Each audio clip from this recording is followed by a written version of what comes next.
Let's freaking go. LSU fans, they got their guy, Mr.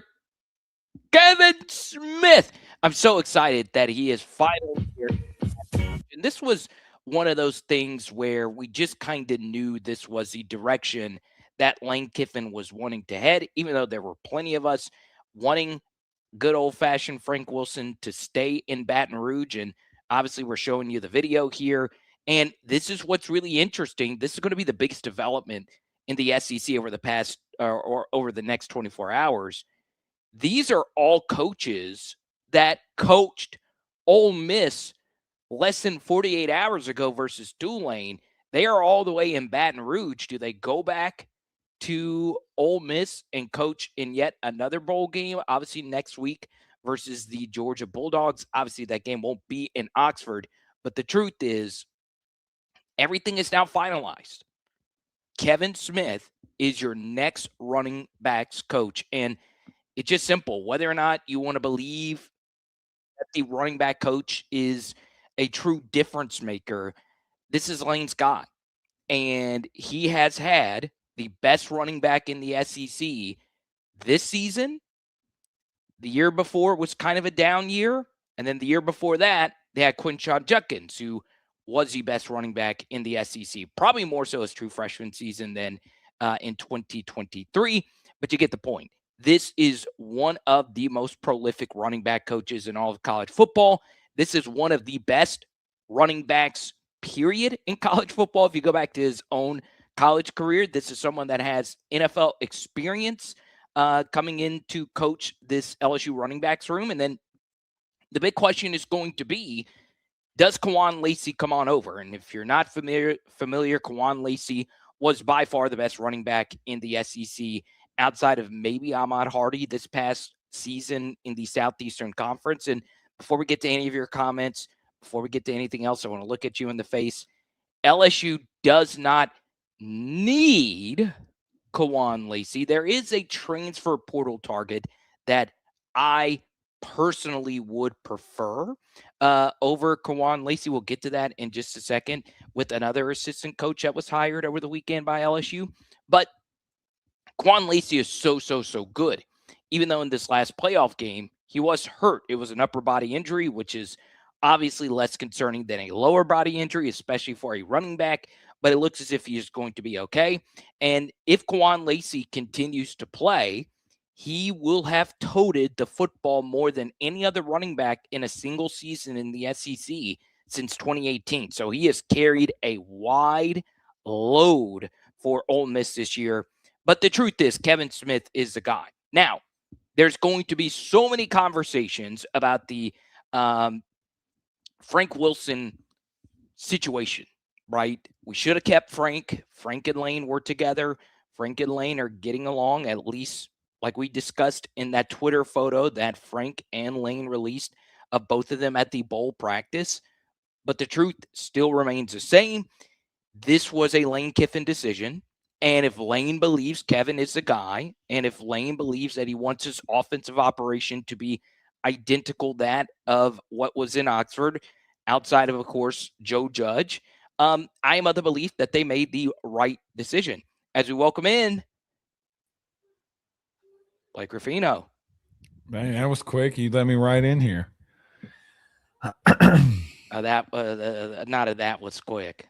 No, we're not going to. She said this. I mean, I came in and you were finished. I mean, that was. Yeah, and there's a few more. You ever stick a hot dog in the microwave for a minute? Yeah, I have when I was little. That's how quick it is. Yeah, it could be like that sometimes. Uh-huh. Which hire are you more excited about, Kiffin Smith or Sterling Lucas, or are they about the same? I'd probably say Kiffin Smith, depending because of. I mean, is Sterling Lucas going to give you stability? I mean, you really need stability along the defensive line. Maybe that one is more important, but I would just, because this majority of this defensive staff, you're not going to fire. I mean, you just signed Blake Baker to an extension after what they just did, yada, yada, yada. I mean, I just think that you can tell how much it meant to Lane Kiffin, to be blunt with you. So I think both of them are pretty significant. And this is a full staff. Are you on board with all of these hires? Yeah, I mean, I think that they're pretty solid. Basically, you're just keeping your same defensive staff and adding the staff for Ole Miss. I think that's a pretty damn strong combination, if you ask me. One of the best offenses in the country, one of the best defenses in the country, join forces at one of the best brands of the country. So, yeah, I think it's pretty significant. What do you think for you is the biggest transfer portal need for LSU outside of getting two quarterbacks? Probably interior offensive line, to be blunt. I think you just get pushed around way too much in there. You're not physical enough. And then I'd probably say running back too, because I mean, how many times in those playoff games did you see running backs breaking tackles at the line of scrimmage? Outside of Fletcher, there weren't many. Well, Fletcher was breaking the long run was him. I mean, he breaks an arm tackle at the line of scrimmage. Yeah, that's what I was saying. Outside of him. Well, I mean, he was doing that too. I mean, that's what I'm saying though. I mean, he technically broke through a tackle. I mean, so I think that when you look at Kevin Smith and what they've done along the offensive line and running back, that's been your biggest weakness, right? The run game the last few years being your biggest weakness, and it's going to be actually fun to see a freaking running game. Now, you can make the argument, what do you do with Cohen Eccles? What do you do with Ori Williams? What do you do with some of these others? But I still think you need interior offensive line if there's some out there. Might probably need a right tackle. What are your best educated guesses on Kawan Lacey and Dylan Stewart? Do you think that is feasible? I mean, is it feasible? Sure. I mean, but is it likely? I have no idea. I have no idea if Dylan Stewart would leave. I mean, what he got an extension for what 1.5 million this past year. I assume so. Yeah. Yeah. So, I mean, I think it would be worth it. And while the LSU defensive ends this year were really good, I mean, all the portal ends, gave you good reps, if you will. I mean, none of them could rush the passer like Dylan Stewart. Mm-hmm. And if you don't have as good a secondary as you had this year compared to what you might have next year, which is going to be a tall order with the secondary being the way that it is, you could very much use a pass rusher that can just get home with just a 4-man rush. You think the secondary's got a massive overhaul? Yeah, I do. Where? Because I think Halsey was that freaking good and Delane was that freaking good. I don't think that they're going to be bad. I still think they'll be a top 3, top 5 secondary in the SEC next year.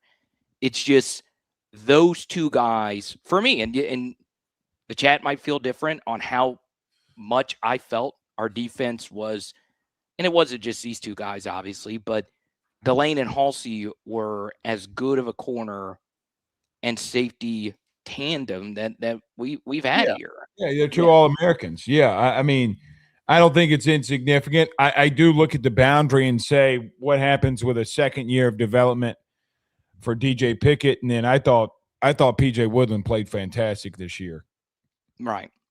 And I am excited to see what Blake Baker's defense is going to look like next year. Oh, Terrell Perkins. Yeah, and with I hope we go into next year with a nickel playing the nickel. Because you're not going to. He didn't do that in Missouri. He's just going to walk the safety. I mean, they're free as a guy that can cover. I mean, it was the same in Missouri. It's the same. Going to probably be the same. It was the same here. It's probably going to be the same again. Right, but I would really like, even though this is more of a nickel type, I would like to see Cooley play that spot next year. Well, he technically is, though, Carter. I mean, he technically is, right?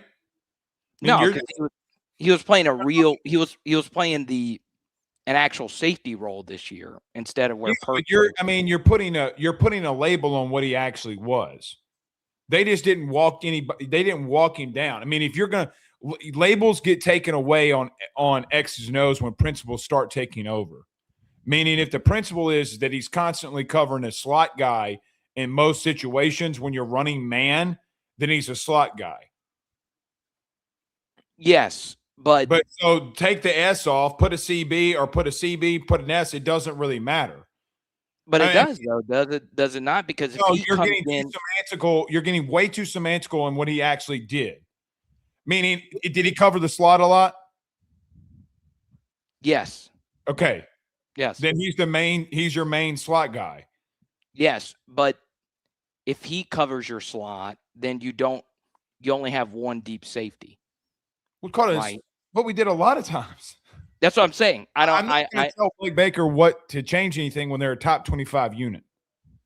Yeah, I would seriously consider changing it though, because I wouldn't do as much of it as he did this year. I wouldn't. You're asking a guy who had a top 25 defense to change it. And he's had multiple. He had a good defense, but you can always improve on things. I mean, take Ole Miss for instance. They were one of the best offenses in all of college football last year. And what did Lane Kiffin say? Well, we can't do that at running back again. Yeah, so you can always improve. You can always point at things. But that's a personnel thing. His offense didn't change. You went and got better on personnel wise. So personnel versus schematics. Did his schematics change this year? Yeah, I mean they ran the football. His schematics didn't change.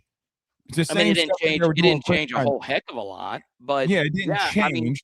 But the personnel got different. Yes. So my thing is, I personally, I would like Cooley to be the nickel, and then you bring in another safety to play alongside Spears. What would be your defense next year? If let's just say Whit Weeks comes back. Yeah, whatever he decides, because I'm not going to tell a man with a top 25 defense what to do. No, you're not telling him what to do. You're just giving your opinion, which is what you do, right? Keep doing the same thing. Because so you would keep doing the same exact thing. Yeah, I would, because I think they'll continue to get better. Because I don't think we realize how much better this defense could have been with a competent offense. Yes. Like we saw a really good defense twice this year in Georgia get exposed to some extent. We saw Indiana get exposed in some situational stuff, maybe not by points, but get exposed. We saw Oregon last night. We've seen other teams. We saw Ohio State not be able to start the run in the second half. So, I mean, it comes to a point where none of those teams had the disadvantage of what LSU had this season. The LSU's disadvantage had nothing to do with them. Oh, well, Blake, they gave up a lot of points to Vanderbilt. Okay, sounds good. Well, so did Texas, and they got a lot more better athletes than you do, especially in the front seven. So with all of that being said, how much better do they get when they're going to be – I don't want to say on the field less, because they like to – Lane likes to run tempo, but when your offense is actually able to score. Yeah.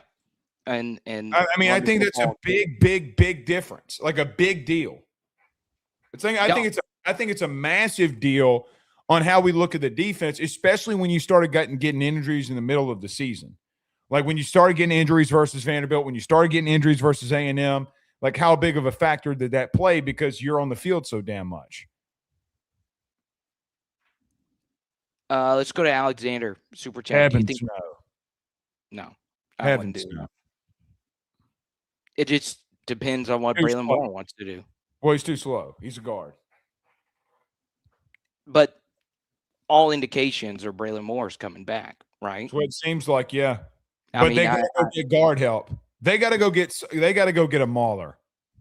They got to go get some. Here's the biggest thing that LSU's got to do. LSU's got to be more physical in the line of scrimmage, and them as a culture, they have to be better at being more aggressive and being more physical in the interior. I thought exterior-wise they were fine in moments. I thought Ori Williams did fine down the stretch. But Nick Savage, which the hire we haven't talked about, your culture's got to change. Your mentality's got to change. Your thoughts from an offensive line perspective, and by the way, you can see my full deep dive on Eric Walford. Your thoughts on him as a coach? From what people have told me from Alabama, they think he's a really good developer of talent. It just, people like, oh man, Kentucky sucked.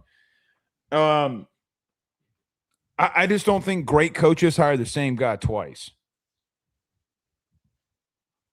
And by great coaches, Saban and Lane, right? What, what? Go ahead. Or Mark Stoops, as well. Or Mark Stoops, correct. I mean, right. Regardless of what you think of Mark Stoops. Yes. I didn't say Mark Stoops because people are like, oh, he just got fired. Well, yeah, and I'm the biggest Mark Stoops hater there is, but they were 16th out of 16th in TV revenue given to football. That's insane. Mm-hmm. That's like just the weirdest thing. Yeah. I liked Walford a lot more than I thought. I thought it was going to be, hey, Kentucky's offensive line was a mess. No, go watch Ole Miss. Go watch Ole Miss versus Kentucky and go see what you see. Shit. And I look at his offensive line this past year. They're very durable. They were able to keep the same 5 on the field for most of their snaps, which is really hard to do. And he's done that a lot. And injury luck is what it is, knock on wood. But his offensive lines are strong. They play together. And obviously when he was at Alabama, he had young Tyler Booker and those guys. But his offensive line at Kentucky, his last year before going to Alabama, was really good. And it was Fortner. They leaned on people. Yeah. And yeah, one of them was a Dare Rosenthal offensive line. And then at center, the Saints center was his last center before going to Alabama, Fortner. So I like, but you're a former offensive lineman. Very good tactician. Very good. I watched the film of him being at Kentucky, the one-on-one. I think he's an elite developer. I don't know about recruiter, but I think he's an elite developer. I like the offhand placement stuff that he teaches, meaning like attack the half man. Brad taught take on the man, be a man, be a man, be a hashtag Mulan. Brad taught attack the man. He didn't attack. He didn't teach attack half the man, meaning when you're running zone, which is what Lane does a lot, you never should take a man on head to head. You should be passing it off. Everything's a pass off, regardless of where it is. It's like the baton in track to some extents. You're running and you're. So that's a good analogy now that you think about how zone blocking actually works. Well, it's not mine. It's like I played the position for a long freaking time. So I thought that. Look, at Bama, they ran for 200 yards per game. Now, you beat them that year that he was there, but, they ran for 200 yards per game. It's not like they sucked. It's not like his offensive lines have sucked anywhere, to be blunt with you. But he's recruiting the Midwest like a son-bitch. Have you seen all these offers he's giving out? Oh, he's dishing them. Oh, he's dishing them all right. And then that also should tell you what he thinks. It also should tell you what he thinks. He's not re-offering the guys that Brad offered. And he's cutting loose some of the guys and getting some of his own. And as you should. I wouldn't want to hire someone that didn't have his own guys. And that's where it gets fascinating. A few more for you. Okay. How are we going to shave our chests? Oh, I forgot about that. And I didn't say shave it. I said you got to wax that something. Which is you got to get hey to get some wax, some hot wax on you, and you got to go full 40-year-old virgin. But you said you were going to do it. No, I didn't. That's where I was getting. That's where I was getting warm and excited. Here's the thing. Look at that. You would think because of the beard, I'm really hairy, shaved. Got to be clean, man. not getting naked in front of my wife and not trying to look good. You crazy? Yeah, dude, you got to, man. Flexing. I was doing tricks, kickbacks, trying to. All right, if people are ready for the shouting, here we go. Don't come in here with I ain't got energy for your G5 takes tonight. Dude. I ain't got. Don't do it. You so just for clarification, I have we don't. I'm not gonna shout at you. We're too good of friends to go down that rabbit hole. But I know I could shout at you. And about what? About you want Group of Fives abolished from the playoffs. Period. No. I never said abolished from the playoffs. What I said is that they didn't deserve to be in there. So let's come up with a college football playoff provision. Yeah. Do what Cincinnati that makes the most sense. Yeah, do exactly what Cincinnati did. What did Cincinnati do? They went into number 5 Notre Dame and beat them. Tulane cannot go into Oxford twice and get their asses waxed. Let's take another example. I don't mind Boise State. I don't mind them if you think they're one of the best 12 teams. They went into UG Oregon and lost by a field goal last year. But historically speaking, Carter, these teams are 2-29 against in these bowl game playoff situations. They're 2-29. The average point spread is 28.5. So let's come up with something. What should it be? It should be they need to start playing some P4 opponents and actually winning. Carter, the only thing that you learned is that Lane Kiffin's worth 4 points on Saturday. That's what you learned, because the same exact thing happened. We already saw that game before. It's not like Bama, Oklahoma. The athletes are different, and y'all know that. There's no such thing as deserved. Like, I look at Texas. Texas went 3-2 against top 15 opponents. But people come in here and say, well, they got 3 losses. So did Bama. And what did it matter? Like, that part doesn't matter. 3-2 against top 15 opponents, and they went through a harder schedule than Tulane or James Madison, and because of some stupid auto bid they're in, because of litigation. So what should it be? Yeah, it should be all AQ. I mean, all AQ should be abolished, and the top 12 teams should get in. Look what revising the AQ model did for you this season alone. Last year's quarterfinals, you had Arizona State and Boise State in there. Teams that likely would have lost in the first round. Now this season, what do you have?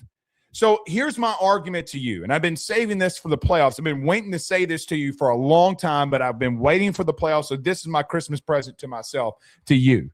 Yeah, go on. I keep hearing you say that the SEC should go to 9 conference games because you want more competitive games, and until you get into the playoffs. And when you get to the playoff situation and you're like, well, they deserve a spot. Here's the truth.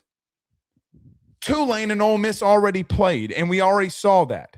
So more competitive games, you can't say that you want the SEC to have more competitive games in the regular season and then say the same thing for the playoff. And you can't say, well, I don't really care for the playoff. That's a bad excuse. When LSU's in there, we're going to care about it a lot.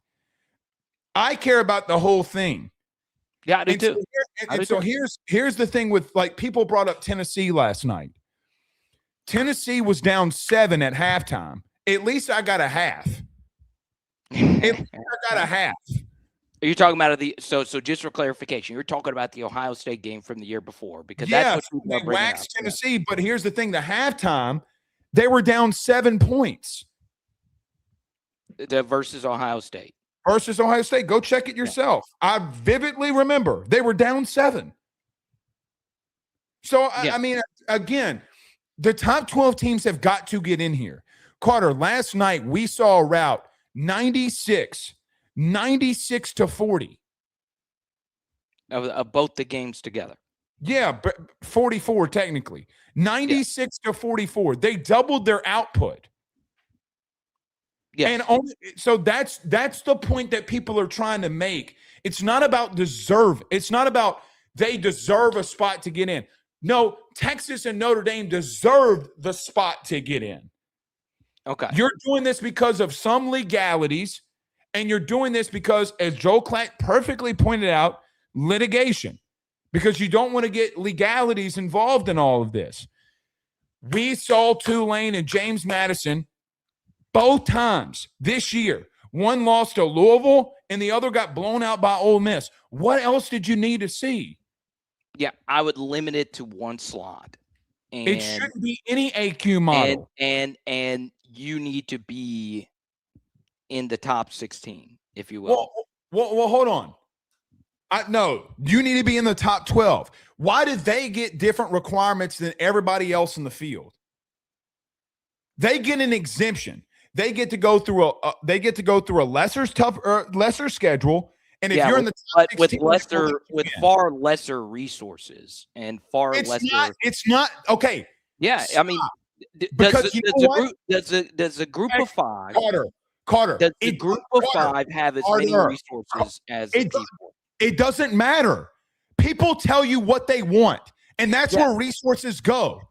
That's where resources go. It does that part. You can't keep saying, oh, well, it's the little brother syndrome. This isn't a participation trophy that we're going after. This is a real life trophy that we're going after.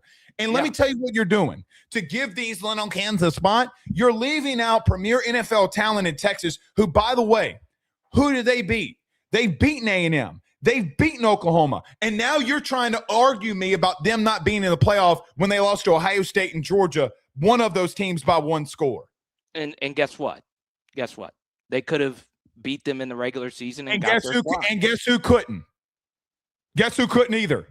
James Madison and Tulane. At least it was by a score, and Tulane got blown out by 35, and then they got blown out by another 30 again. Right. So this is what I would say is I do think Group of Five should be included in the playoff, and I do think there needs to be provisions for them to get in. Other than just giving them a spot because they deserve to be in. There's no logical point of when the game is on the field. Right. So why would Group of Fives even play P4 teams if they're not going to be included in the actual field? And that doesn't make any sense. They do all the time. Yes. So and they're constantly getting blown out. And guess what? I am fine with giving one slot less than 10% of the field. Because what at the same time happens you're still not coming up with anything other than just a little brother participation trophy. Because what happens on the field? Because the group, if you want to exclude the Group of Fives just altogether from the sport, be my guest. I'm not trying to exclude them, but can you beat somebody? The problem is, Blake, is it's difficult for them to, which is why I am fine. It wasn't difficult. I'm fine. I'm fine with leaving them out if there is a 3-loss Group of Five. My thing would be, hey, you have got to be in the top 16. I don't want them just completely out of the field. Why can't they get in the top 12?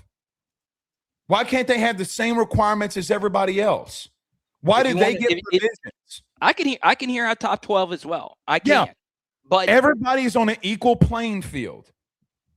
Right. But that's the thing where it's like you always say, it's never going to be equal. And no, I'm fine with giving them a chance. I would have never given them 2 slots though. And I do think, to hear out your argument, I've thought about this, even earlier when I knew this was going to be brought up. I truly do believe leaving them out takes something away from the sport. Like now, what? That they are a part of this big old grand thing that we have that is college football. Think about it this way. Do you really want Tulane going into Ole Miss again and getting splattered? I would not have included them, no. Carter. Because they would have gone to Oregon instead. I wouldn't have put well, then here's the truth. I went to school with 4 guys, 2 of them that got number 18 that played at LSU. So since I played with them and were on the same field as them and spent the night when we were growing up as kids at each other's houses, You know what? Since I was there, I belong on the team with them too. Just because you're a part of something doesn't mean you belong in a certain category. Okay. But Blake, just because I got a pretty beard doesn't mean I'm going to be on the cover of Sports Illustrated with my it's still less than 10% of the field. I don't care what percentage of it is. And for me, I want my college football playoff because you're talking about anti-inclusion. No, I'm not. I'm saying earn it. That's not anti-inclusion. It's saying go out there and actually earn it. Eat what you kill. So I'm willing to get to a top 12 provision. You've convinced me. You got to. What I think they would be concerned about is, I don't care what they're concerned about because everybody else is going through the same thing. Yes, they got to get past some of their own worries. Yes, but here's the thing that they would be worried about. Because look, after watching those two games and watching what happened between Boise and Penn State last year, which that wasn't a blowout, but Penn State still won comfortably. They didn't pass the 50-yard line in the second half, but once. What, Boise, Penn State? Yeah. I mean, it was a competitive game. That was a competitive game. Carter, they passed the 50-yard line once. The only other reason they got past the 50-yard line, guess who else did? We did in a national championship game. So yeah, sounds good. 2 decades ago. But here's another truth. You keep talking about LSU as an example. LSU got beat by Ole Miss by how much? By how much? Earlier this year, it was a 5-point game. 24-19. Yes. Okay, 5 points. Tulane lost by how many? Oh, they got so LSU is a 7-5 team and are ass, right? What does that make Tulane? Here's my big thing, though, is when you start including a Texas and when you start including a Notre Dame, if you will, those games have already been played as well, right? So I would have been fine if Notre Dame had gotten in. But I'm actually really happy that do a play-in provision. See how many times everybody wants play-ins? Put Tulane versus Texas and see what would have just happened. They would have gotten splattered. Texas would have mauled them. Yeah, Texas would have mauled them. Okay. I'm with you on that. Notre Dame versus James Madison. What would have happened? Oh, they would have mauled them. I'm not disagreeing with you. Okay. Let's do this. Let's do this again. Okay. Does Ohio State beat Boise? Oh, yeah, they tortured. Okay. What are we discussing? What are we really discussing? At the end of the day, what's the okay, I get it. You want them in because it's 10% of the field. They are a part of the sport. I get it. So what's the alternative? The alternative is they keep going in there and getting blown out. Yes. Okay, then there's other teams that are actually now that you have 9 SEC games. Carter, what if Texas would have gone to Rice in week 1 and just said, screw it, we're not playing Ohio State? They would have been in the playoff field. I still wouldn't have put them in if they played Rice. I wouldn't have put them in. Carter. Because I would not have. That. Because you know who you put in the playoff field? Indiana. Yeah. I mean, they had one of the worst strengths of schedules in the country. Yes, now and that whole argument about 9 SEC games, 11 of the 16 conference members had the top 15 strength of schedules. And now they got to play another 9th game. And that's great. It's going to be a thing. No, it's not great because but I don't want us yelling about this again because Carter, what's the alternative? You're going to be thanking me next year that we have 9 Yes, because I'll have more money. But the problem is you do that for the regular season and then you'll say, but they should get 1 spot. The little man should get 1 spot. Well, let me tell you what the big dogs got to do. Regular season games matter more. Here's what the big dogs got to do every week. The big dogs got to actually go up against other big dogs every week. You only got to do it. And guess what they did to get into the big dog conference? What did they do, Blake? They got paid a lot of money. It's what you signed up for, baby. Okay. And if you sign up for the big league, Tulane wouldn't have you had were 4 in those wins. meetings Tulane for a would not 9-game have had conference 4 schedule, wins. guess what? Buckle up your chin strap and get to work. Say the same thing then say the same thing for Tulane when they're getting blown out, because this argument is trash about them needing to get in. So it's awful.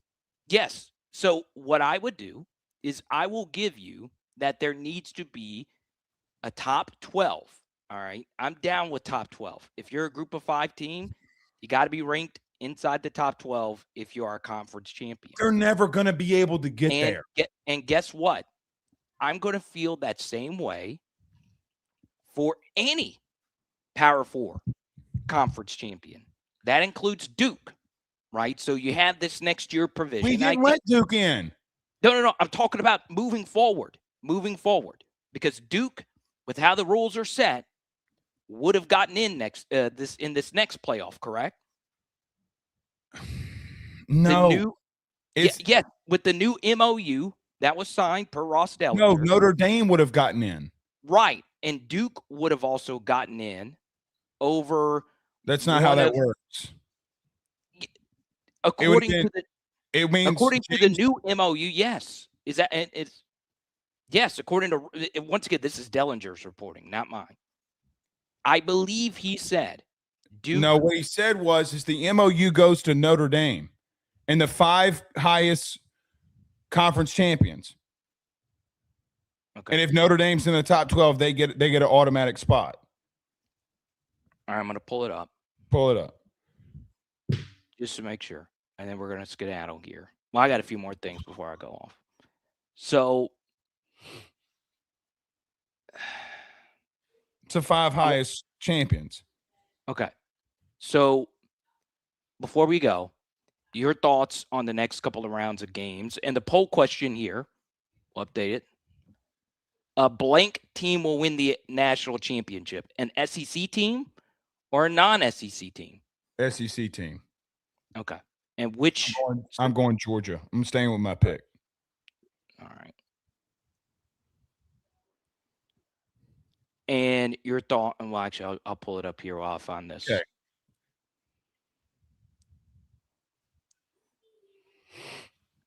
All right. So talk us through how you feel about this college football playoff next set round of games here. Yeah, I think Georgia and Ohio State move on.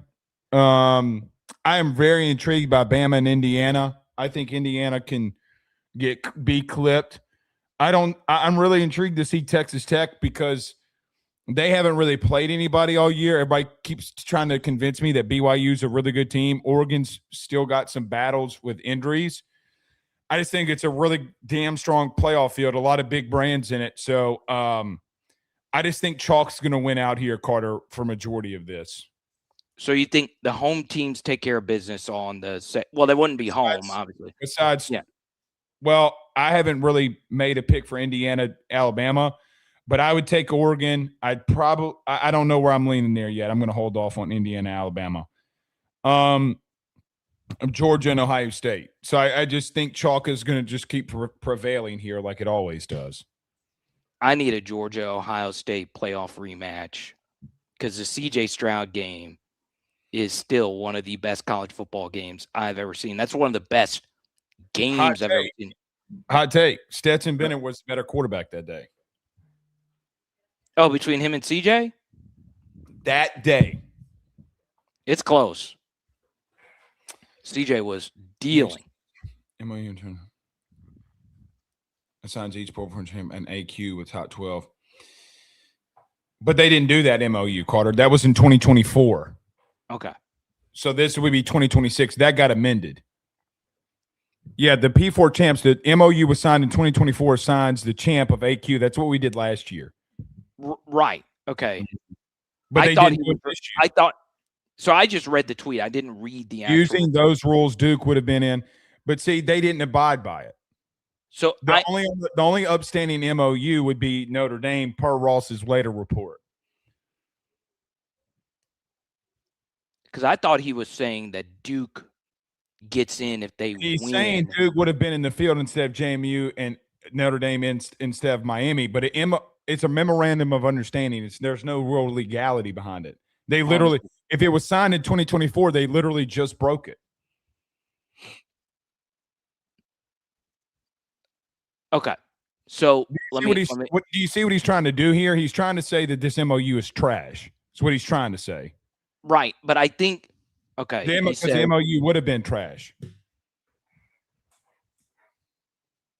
See, I think he's reporting that this is what he thinks is going to happen going into next year's playoff. Very well. I know. And he says, but if it's signed in 2024, they've already broken it. So they'd have to sign a new one. Right. But I think I would need to read this report. The way I understood it was he was saying that the MOU for 2024 was how it was going to be enforced going into 2026. Well, they have to redo it because they already broke it. Right, but my thing was this was. Do you understand how memorandum of understandings happen? So what he's saying there, they may want to do that, but they'd have to restructure it again like that.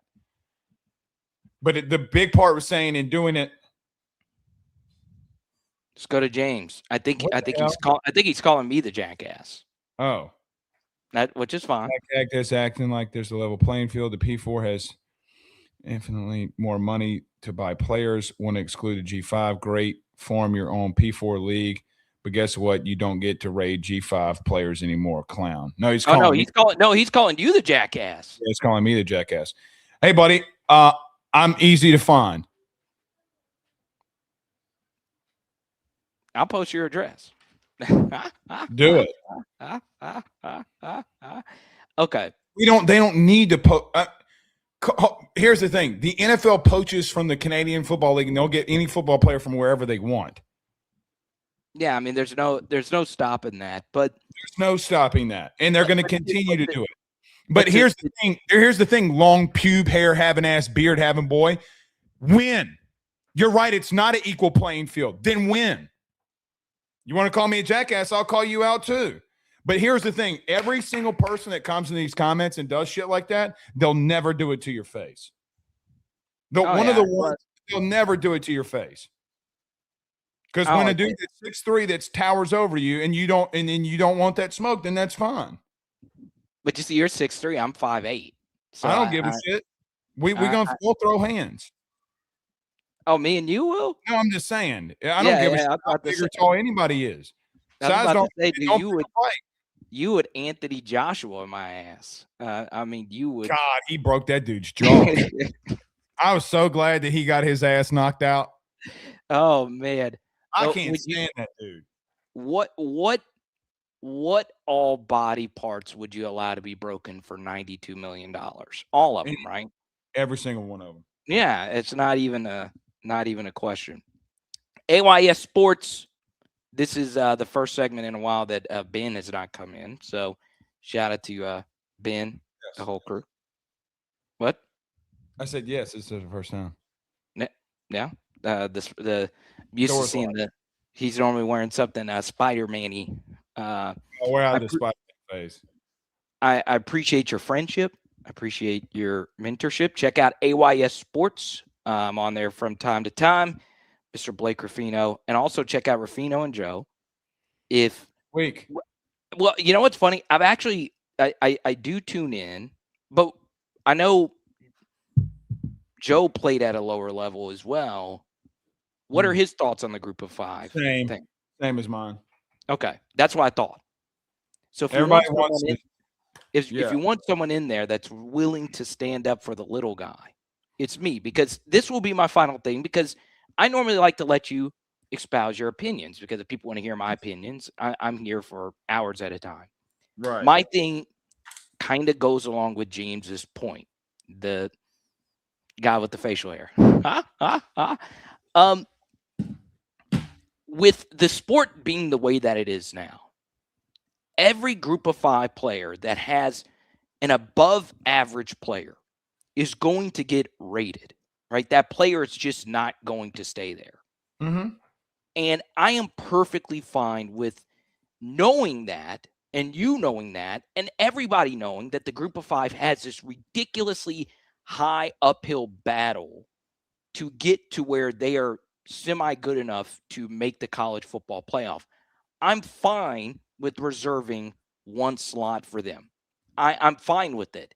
If I still want to consider them a part of the sport of college football, because group of 5s have had a. Then don't ever come back to me and talk about competitive games again. Don't come to me about non-conference games ever again. Why is that? Because it's two completely different things. No, it's not. You're being completely hypocritical. You can't say you want more competitive games in the SEC to make what the hardest strength of schedules in the entire conference is, to make it harder for them and then make it easier for others. You're trying to, again, I keep calling this equality. You're trying to bring them equal. They've never been. They never will be. Then you know what, James with the beard? Then why don't you do this? Spend your own money and go support those teams. But you're sitting inside an LSU podcast. Yes. And I am, but here's my point on this, Blake. And I think this is where there's another side to this. You do realize that 97% of people disagree with you on this. I do, and I'm perfectly fine. And have you not built your platform on controversial opinions where people called you wrong, where you've all said the time, the time? And you have to if you're going to grow anything in this, and I'll give free YouTube advice here. If you're going to grow anything of relevance, you got to be controversial. You don't have to be, but when you are, you've got to be willing. Oh no, you got to be controversial. You don't name somebody that's grown that hasn't been controversial in sports media. Mm-hmm. Well, it just. I could talk about this topic all day. I know you. I want to let you go to bed though, because you get up at 5 a.m.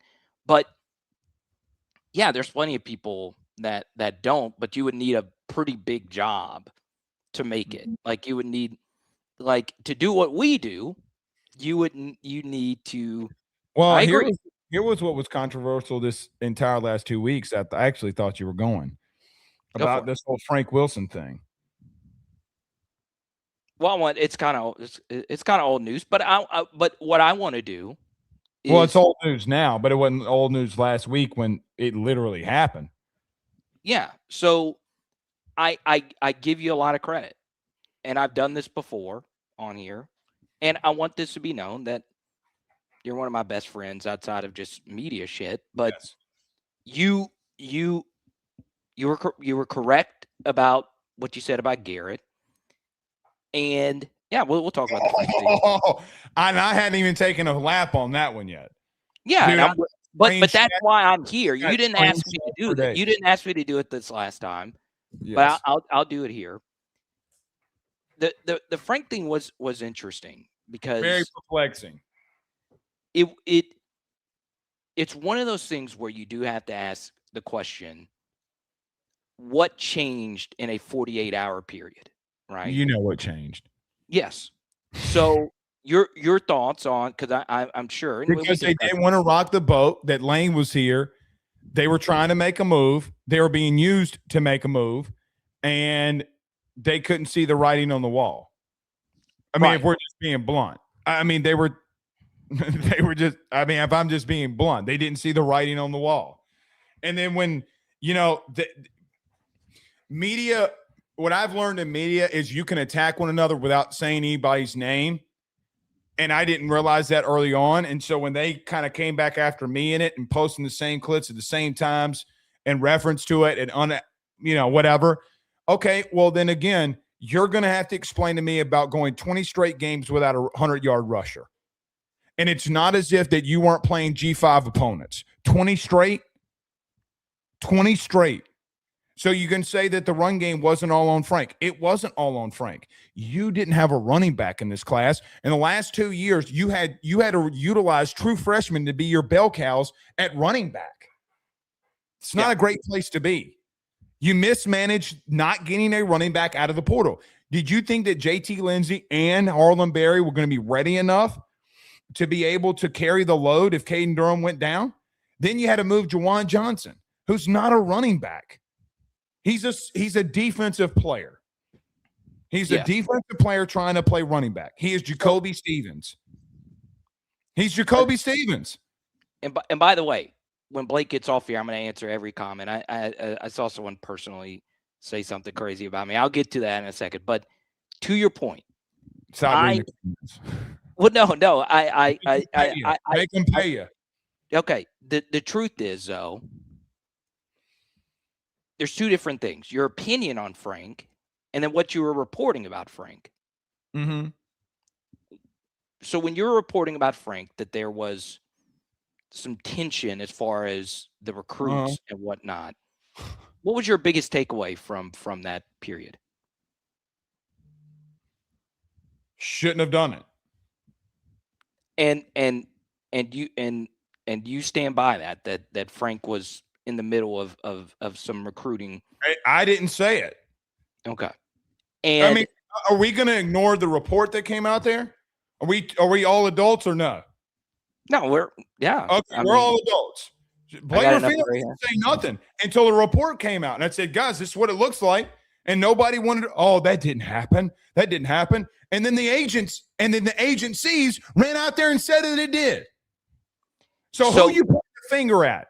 So stop pointing the finger at me and start pointing the finger about what actually happened, because you have some preconceived notion that people are innocent.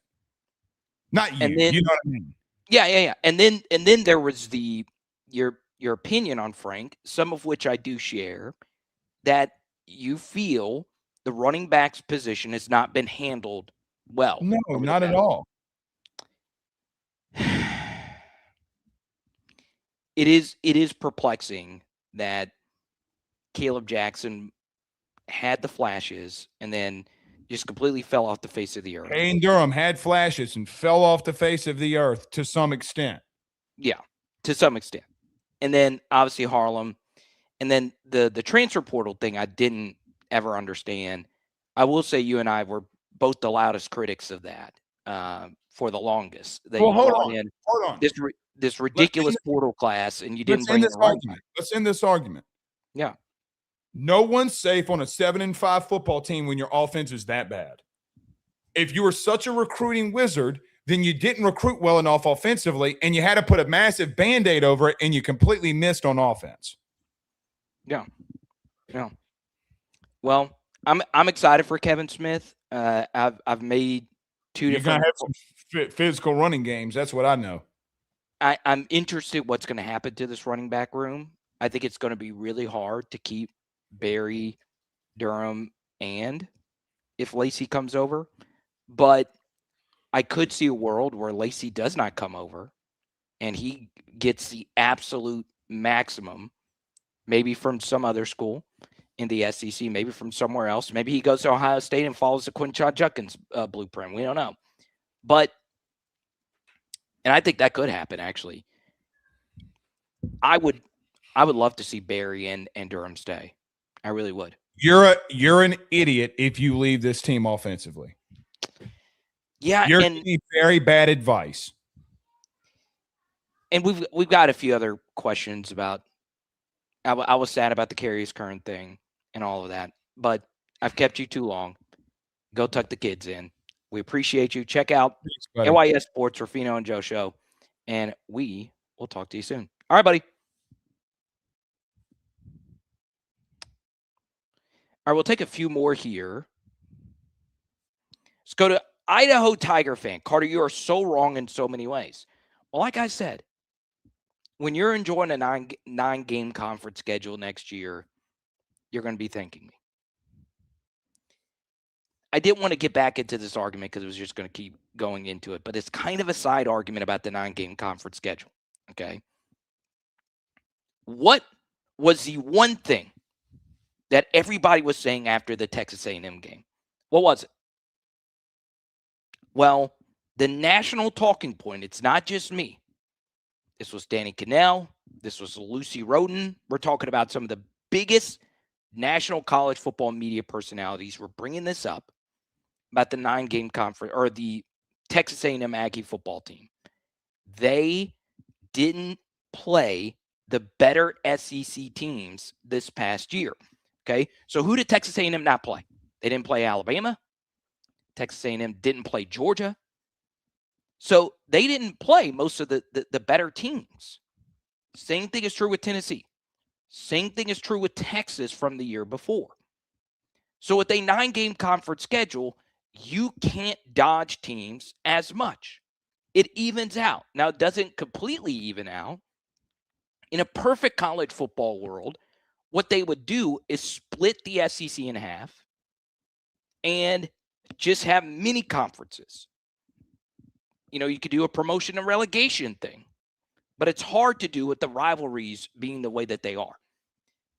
Most people don't want to lose Alabama, Auburn. Okay, but there's still a lot of people that don't want to lose Alabama, Tennessee, which is smart. I don't want to lose Alabama, Tennessee. That's a very important rivalry. But at the same time, a 9-game conference schedule marries both of those things together in a better way. And you have a far more equitable schedule across the SEC. And you have a better SEC where the schedules actually make sense. Okay, you give me one team that I have to play every year, 2 teams that I have to play every year, 3 teams that I have to play every year, and I play every other team once every other year. That makes perfect sense. That makes perfect sense. But the problem is these mega college football conferences are stupid. And there's a lot of stuff that's broken about this sport. But my thing is when people discuss the 9-game conference schedule, every argument centers around the college football playoff, which is stupid.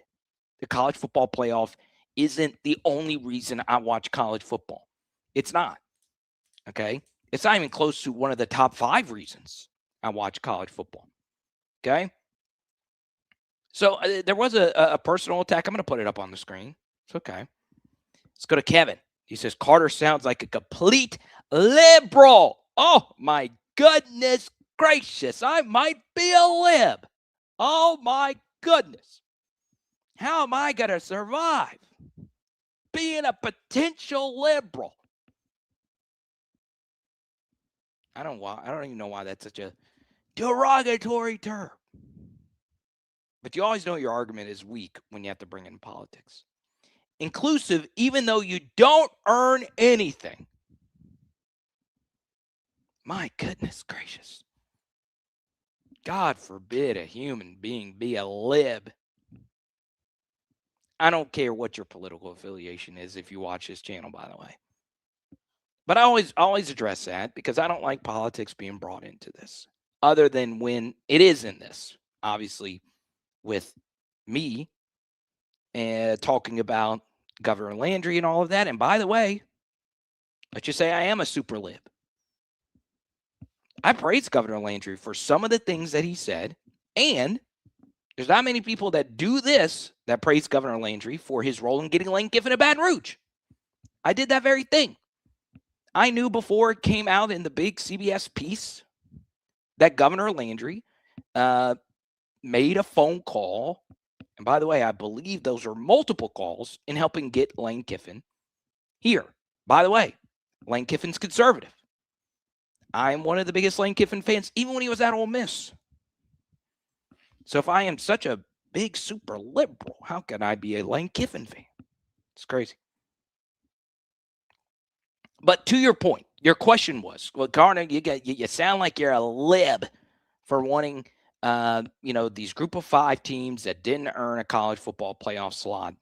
Well, it comes down to your definition of earn, right? If you look at 2 different people that earn what they make over the course of the season, and let's just say person X is someone that earns $500,000 a year. All right, so to Kevin's point, because you gave me a personal attack, and I like to address the personal attacks. You want to get my attention without super chatting, come after me personally. Okay, so let's just do this. Let's say there's Kevin that makes $500,000 a year, and let's say there is Brad who makes $100,000 a year. All right, and if we were going to make a college football playoff versus Kevin and Brad, and we were to say, hey, does Kevin deserve to get in or does Brad deserve to get in? Kevin at $500K, Brad at $100K. All right. Well, what if we made a playoff system that takes into some of the considerations that Brad might have had to deal with instead of Kevin? What if I told you Kevin was a Nepo baby? He makes $500,000 because his dad owns a lighthouse or an ice machine building that was just handed down to him. And all he's got to do is change the ice out every once in a while. And that's his job. And he makes $500,000 in a hand-me-down business compared to a $100,000 earner. That's Brad. Brad built his own business. It's a pest extermination business, if you will. And this is year 3. He's had to build his clients from scratch. He moved across the country to start this dream of a pest extermination business. Which is more impressive? Well, it's Brad, right, with $100,000. The only thing I'm doing is reminding people that the group of 5 is dealing with a lot of Brad situations, right? Because what if Kevin came around and told Brad's employees, hey, I want you to come work for me. I'm going to give you $50,000 raises. And all you got to do is change the ice out every once in a while. Well, I'm taking that offer every single time. Are you not taking that offer? Yeah. That's essentially what's happening to these group of 5s every single year. They're getting rated. All their best players. Take the biggest perfect example in this whole equation. ULM, Ahmad Hardy. There was not a single school that was after Ahmad Hardy outside of ULM and maybe a few others. We see that he was one of the biggest recruiting misses of the past decade. Well, is Ahmad Hardy going to stay at ULM? No. Okay.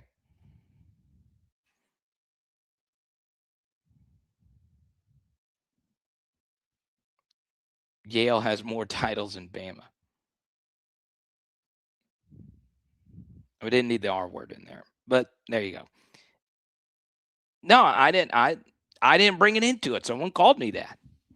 But I want to address it because Kevin's a new viewer and he wanted to call me an L word. Now you should never be called that in the South. Let's get to some others. Hypothetical, excuse me. Would Durham or Barry been more productive in the Ole Miss offense this year? They both would have been about the same. Okay. I will tell you this though, and once again, Blake and I were discussing this. You're going to have controversial opinions. I try to, when I have a hot take, if you will, and once again, there's just not many people that love the 9-game conference schedule. I'm not just adoring it for the sake of clicks. All right. I'm not. But I am the only person that I know that does this thing that is pro 9-game conference schedule. I literally am the only one. Now, a few of you might. All right. I'm not Josh Pate or anyone like that. I'm not Blake Ruffino. I'm not anyone massive.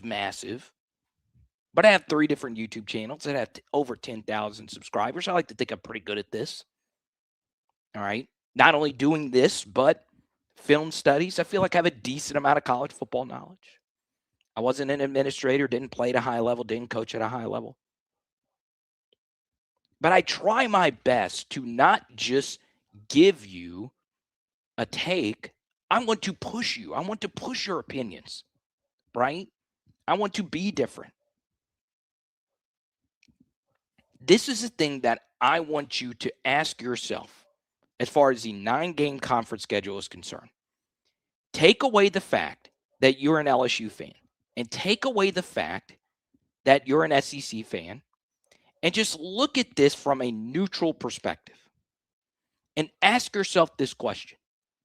Is this better for college football that we have more great games in the country's best conference, where the country's best conference motto is it just means more? You're getting one more conference game.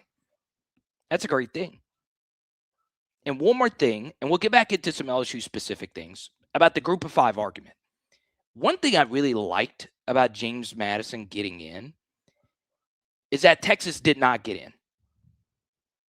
And what I didn't do with Blake, because this becomes like a Texas-specific thing, is I think if Texas would have gotten in, it would have been a disservice to the sport of college football, because Texas was mostly not a good team this year. And by a good team, it gets into a subjective way of looking at games. Did Texas play well on the road versus a bad Mississippi State team? No, they didn't. They had a miraculous comeback to come back and win that game. Did Texas play well on the road versus Kentucky? No, they didn't. They did not. They won that game in an overtime, ugly slog fest. It just was not a great game. So the problem with Texas getting into the field is they were mostly not a good team this year. But the fact that they played Ohio State and they lost to Ohio State ended up being the strongest argument for Texas getting into the playoff. I would have been far more pro-Texas getting into the playoff had they blown teams out that they should have blown out. So that is where a lot of arguments fall flat. I'm glad Texas didn't get in because that Ohio State game counted. But take the Ohio State game out of it.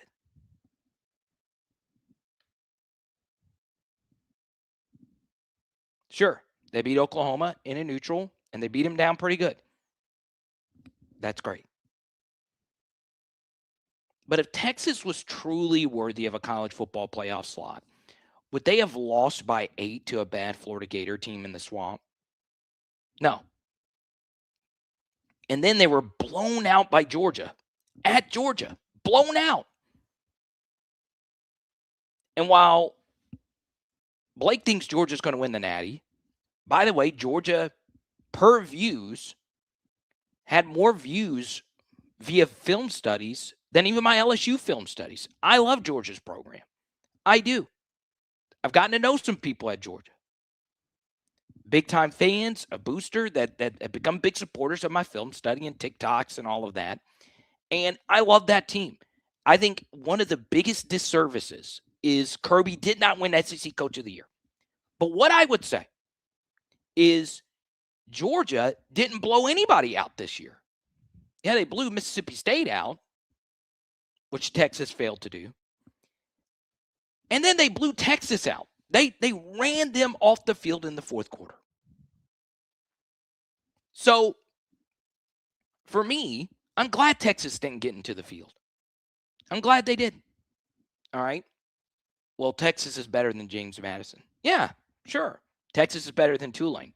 Not disagreeing with you. Not disagreeing with you at all. Now, is Texas better than Notre Dame? No, I don't think so. Did Texas play a tougher schedule than Notre Dame? Sure. Yeah. Yeah. All right, we're going to get back into some LSU stuff. 318 West Louisiana STTDB. This is the best username I have ever seen. The fact that you said, this is my question for you because you're new to the channel. Was 318 West Louisiana STTDB already taken? Or did you forget your account password and you're like, all right, I need to create 318 West, all caps Louisiana, STTDB. Did we get our offensive staff back today for good?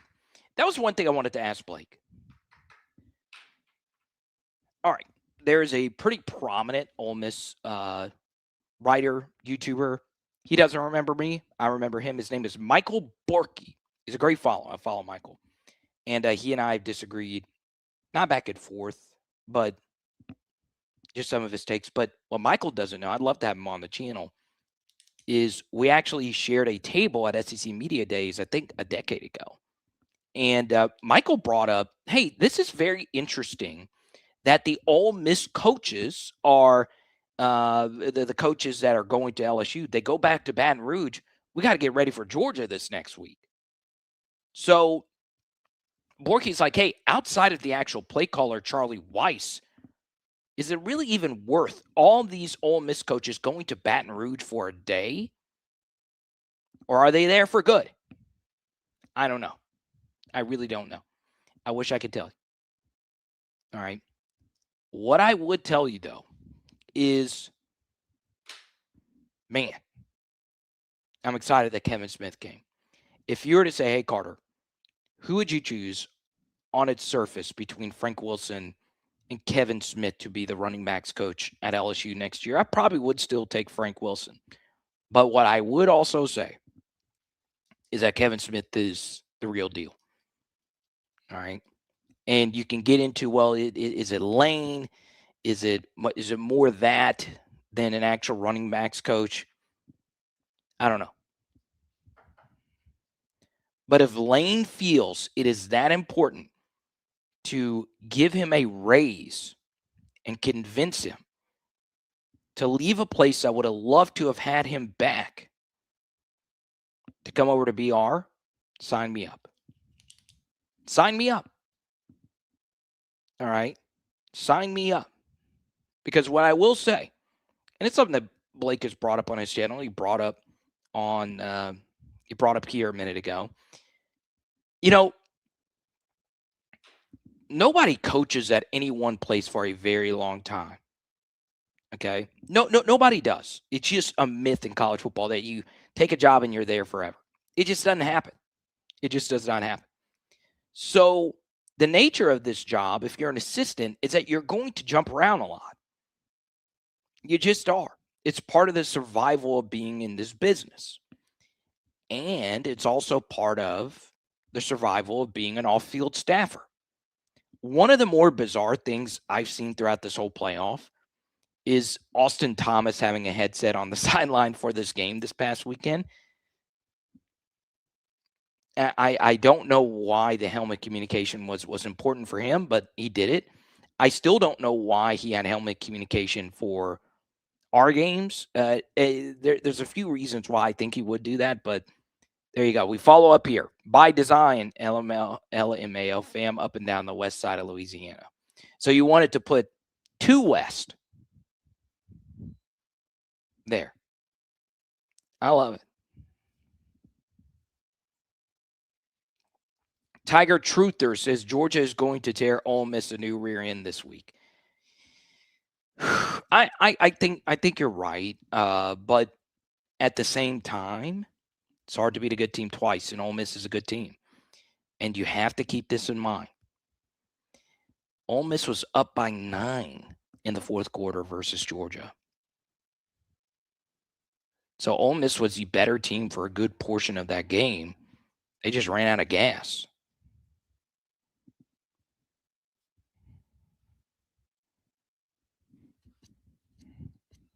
But I do think Georgia wins. True West is West. I love it. Well, it's part of our lingo. I do that all the time. My wife hates me for it, and I do it to my mother-in-law. I will make her repeat something. Like, she'll say, man, I'm tired. I was like, wait, what did you say, Miss Alice Joe? She said, I'm tired. That's how I grew up talking too, is just to emphasize. Are you from the West? No, I'm from the West. Oh, man. My favorite Christmas song, I don't have a favorite Christmas song, but I have a favorite Christmas movie, and it's Elf. Okay, one thing I've noticed from these big corporations is a lot of them have done some sponsorships. And Canes, you're getting some free. I have 1,008 people in here right now. So Canes, you're getting some free sponsorships right now. I don't have the biggest audience, but I did have a drink once with Ty Graves on Cinco de Mayo. And I love me some Ty Graves. He's my dream guest. Non-LSU football legendary players. Ty Graves is my dream guest. Okay. And I know one of Todd's inner circle brand managers, if you will. But he doesn't know that because I've not talked to Todd in a while. I mean, he's worth $20 billion. But so I went to a place, and I love 7 Brew coffee. I like Starbucks. I love all these places. My dream sponsorship is now a coffee thing. I can't quit drinking coffee. I can't quit drinking the iced coffee stuff. Okay. Just can't do it. So what I want is to own a coffee place. And I stopped at a place today in Ruston, Louisiana called Scooters. Have y'all ever had Scooters coffee? Have you ever heard of Scooters coffee? I like Scooters a lot. Now, I do have a connection to 7 Brew Coffee. Pretty strong connection. So it's kind of hard for me to go against 7 Brew because it's kind of like a family thing. Now, I don't have 7 Brew money, but I wish I did. But Scooters had a partnership with the greatest Christmas movie of all time, Elf. Oh, my goodness gracious. Elf is the best Christmas movie of all time. And the best scene in film history. Better than Frankly Scarlet, I don't give a damn. Better than Left Side, Strong Side. Better than Luca Brasi sleeps with the fishes. The best scene is when Buddy the Elf encounters Mr. Norwal. Oh my God. Oh my God. When Buddy the Elf encounters Mr. Norwal. Hey, buddy. Hope you find your dad. God bless America. God bless America. God bless this country.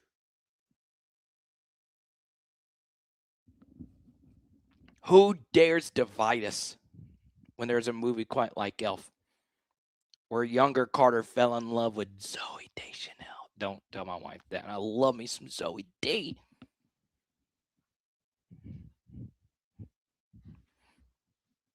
I'll hold your hand. You're feeling fine. Oh, come on, Beezy. Not Polar Express. How much do I charge for an ad read? Not a lot. Not compared to I'm not making what QT pays Josh paid. I'll tell you that. If you want to partner with us, go to powerhourlsu@gmail.com, which is a perfect time for us to segue. We only got one spot. Stick with this because there is something I want to share about the LSU transfer portal needs. Power Hour Network listeners and viewers, you might be consuming this content with that crick in your back that you've been trying to get rid of for so long. Take this as your sign today to book your appointment with LabourdTherapy.com. In the Lafayette region, there is no one that you will find that cares more about any different type of pain that you might have than the team at LabourdTherapy.com. Book today. Once again, that's LABORDE therapy.com, or you can visit one of their 5 locations all throughout the Lafayette region. Special thanks, Laborde Therapy, Thomas and the crew. They treat everyone of all backgrounds, but Thomas was my number one brother in Christ when I was at LSU. And it is Christmas, by the way. But look, I got friends from all throughout the religious and political spectrum, despite what Kevin said a little bit earlier today. You can be anything. You could be a Scientologist and be a part of this. You can be Tom Cruise. You could be King of Queens, Leah Remini, and you could be a part of this channel. Dwayne Alpha's not top 10. Get out of here. It's got to be no worse than top 5. I don't know how anyone watches that movie and it's not like, yeah, this is like not a top 3 Christmas movie. What? I can't give out the cheesy carrots recipe. Now, I want to talk a little bit about the transfer portal. All right, if you were to look at me straight in the face and say, Mr. Carterius Cedric Theodore Bryant IV, that is my full name, by the way. And if you were to say, hey, Carter, you have to choose between Kawan Lacey and Dylan Stewart, you guys know who I'm choosing in that situation. Now, I know who Lane would choose. He's going to choose this guy. He's going to choose Mr. Lacey, and I get that. Okay, that's his guy. But Dylan Stewart will have a high likelihood of being the number one player selected in the next NFL draft.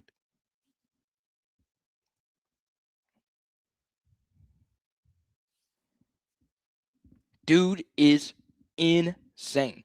And here's the funny thing. Our defensive end room was really good. Jack Pyburn, you guys know my relationship with Jack and his family. He was very good. He was about what we expected and probably a little bit more. Patrick Payton was very hit and miss. He was very good for a good chunk of the season. And then there were some games where he disappeared. That's kind of what you thought, though. A lot of Florida State fans told me that, hey, it's going to be very hot and very cold. Jabari Butler was very good at the end of the season. Very good.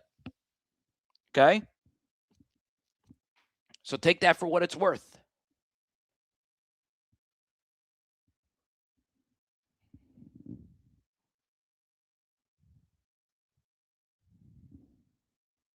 But Dylan Stewart's different.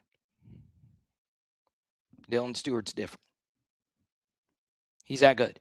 I mean, if he were to come to LSU and step foot on our campus, he would be the best defensive end we've had here. It's just that simple. If Quan Lacey were to come over here, he would not be the best running back we've had here. He would be very good. He put up a Leonard Fournette-esque season this year. But Dylan Stewart is that dude, man. He is that freaking dude. And if I said, hey, Carter, you have a $20 million cap. To get Dylan Stewart here, it's going to cost you $1.5 million. Sign the check. Sign it and figure everything out later. Y'all, he's that good. Dude, he is that freaking good.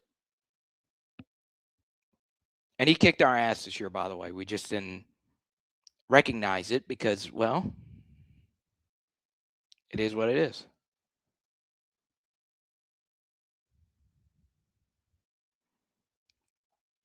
Now,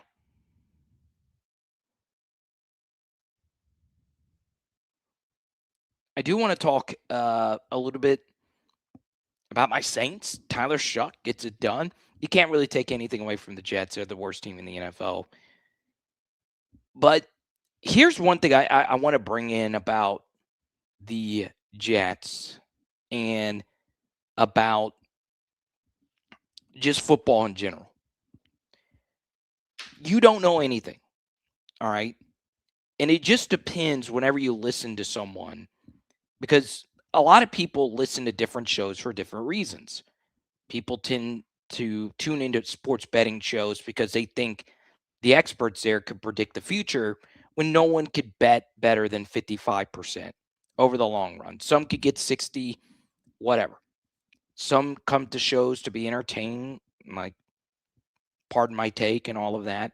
But nobody knows anything. It's hard to predict success. It's really, really, really hard.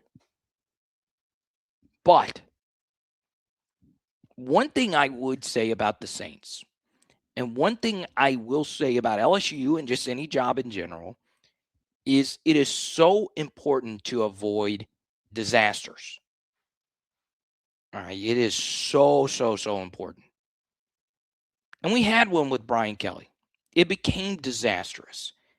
Now, let's just say LSU was a decent team and we weren't 7-5. And let's just say Brian Kelly was a meandering 9-3. Let's just say we beat Vanderbilt and we barely missed out on the playoff at 9-3.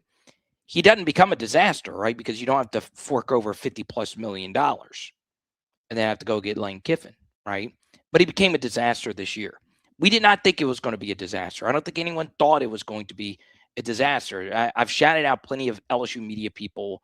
I say plenty. There's only a couple that just hated the hire. Daily Joy, who's been on before. Billy Gomilla, who's a friend of mine. He used to write at a really high level. Come on, there was another guy. Evan Sachs is another friend of mine. And he predicted that.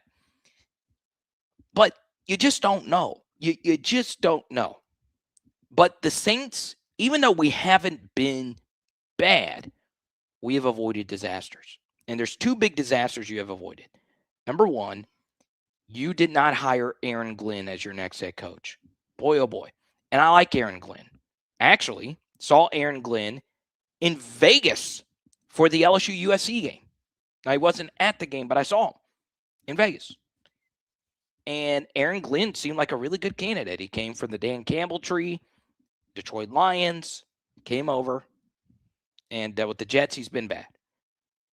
Does he get another year? I don't know. And you ended up getting Kellen Moore. Now, is he going to be good? Is he going to turn out to be a disaster? I don't know. But I'm glad we had him instead of Aaron Glenn. And then the Saints also avoided a big disaster with Deshaun Watson.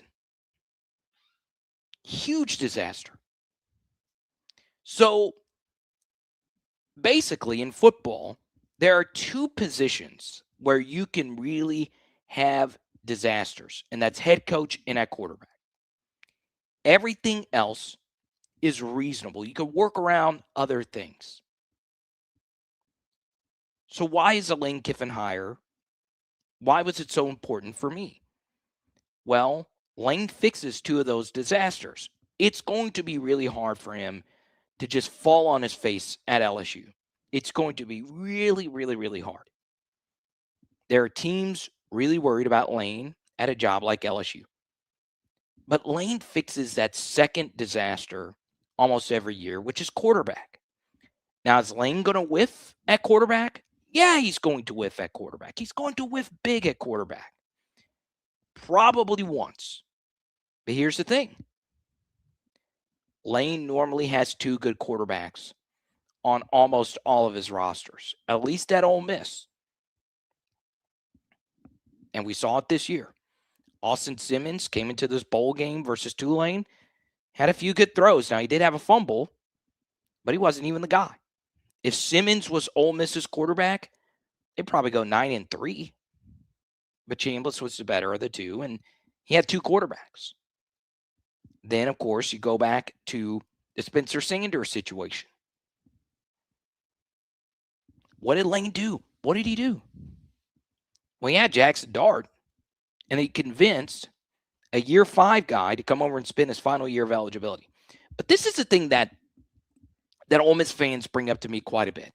They say, look, Carter, that's cool, that's fine, and all of that.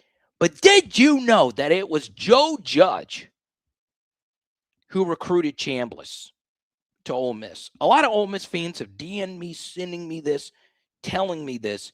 And you know what I have to say? I don't give a damn. I don't give a damn. I really don't. Who was the head coach and who took me to the level that I needed to be for me to be successful? It was Lane. All right. If we want to get technical, should Steve Ensminger and Ed Orgeron get a good chunk of the credit for Joe Burrow? Yeah, they should. They're the reasons why Joe was successful. And Joe Brady, of course, and obviously a lot of other things. But they'll go back and I say, well, Joe probably never comes to LSU if Bill Bush wasn't the safeties coach who knew Joe's family and all of that. And obviously there's a lot of moving parts there. So I don't care how you got somebody there. Yeah, that does matter. But who was the head man in charge that led the way? It was Lane. So the truth is, got to have a good head coach, got to have a good quarterback. Just that simple. It's just that simple. Okay? Unless you're the Eagles, and you could work around both those things. I've seen this on Twitter. I don't know, BZ. I really don't.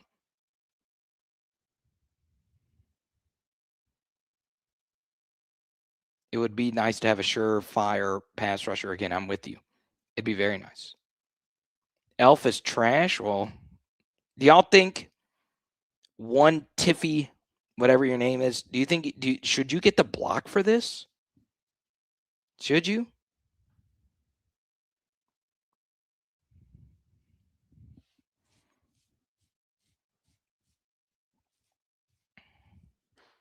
Oh, Steve, Bad Santa and It's a Wonderful Life. Well, Steve, you can see is a conservative. Should I block him? Crazy to me. But Steve, to your point, Bad Santa and It's a Wonderful Life. I think if you were to poll all the movie critics from a gazillion bajillion years ago, they would say It's a Wonderful Life's the best. The best.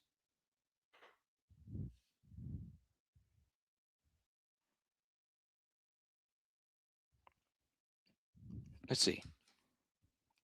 I always like to get into comment mode because I want this to be a fun chat. Now, I will say, as you guys have seen, I do like to go to the people that have an insignia next to their name. And obviously, that means they're a member. And by joining the memberships, you can hit the join button down below. And it's funny, I actually just butchered something really, really, really badly. Oh my God, it just hit me like a ton of bricks. I knew I was forgetting to do something. And I am normally on top of every scheduled thing. But this, I think, is going to be a blessing. All right. So tonight was actually supposed to be, and I worked my ass off on this. I forgot that I put the wrong freaking date down. I spent 2 days working on a DJ Lagway film study on if he's a good fit for LSU. And I was scheduling for it to come out at 6 p.m. Central for the entire public to watch. It was going to be like a premiere. But I forgot to do it. I forgot to do it. I put the wrong date. And I just did. Okay. It was either one or the other. I don't know. But I had to do some last minute Christmas shopping in Ruston. My mother-in-law said, hey, can you drive me to Ruston? And when the mother-in-law asks you to do something, you do it. When my mom asks me to do something, I do it. My dad, wife, you guys know the drill. And I thought I had scheduled it. I don't know. I did whatever. But it's been available to members. If you're a member, you watch it, and some of you have watched it, and you liked it. So I might try this out. I might just leave it just for members. All right. So all I got to do is hit the join button. It's also available for our patrons as well, if you're a Patreon member. Also, for our members and patrons, you also have access to an Eric Walford deep dive. I like Eric Walford a lot. I do. I really, really, really do. Okay.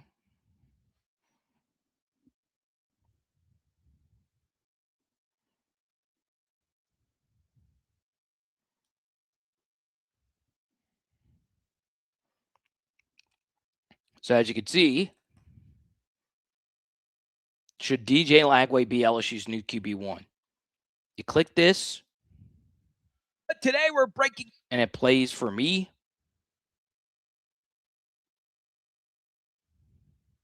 Let's get the Eric Walford deep dive.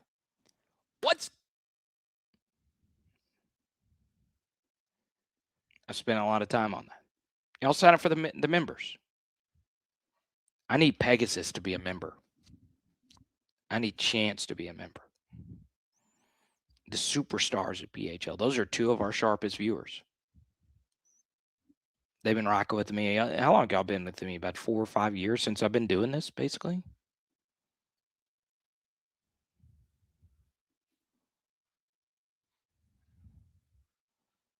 Shout out Derek Stingley with the pick six today.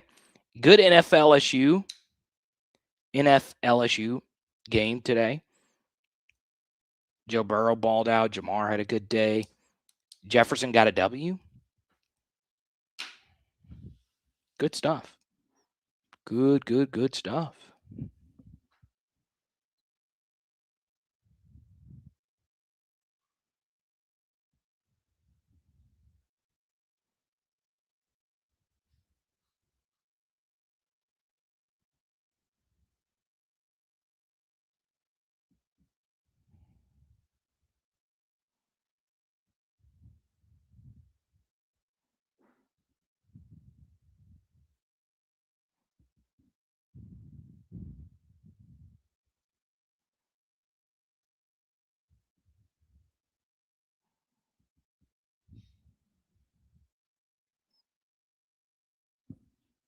Let's see. I'm making trying to.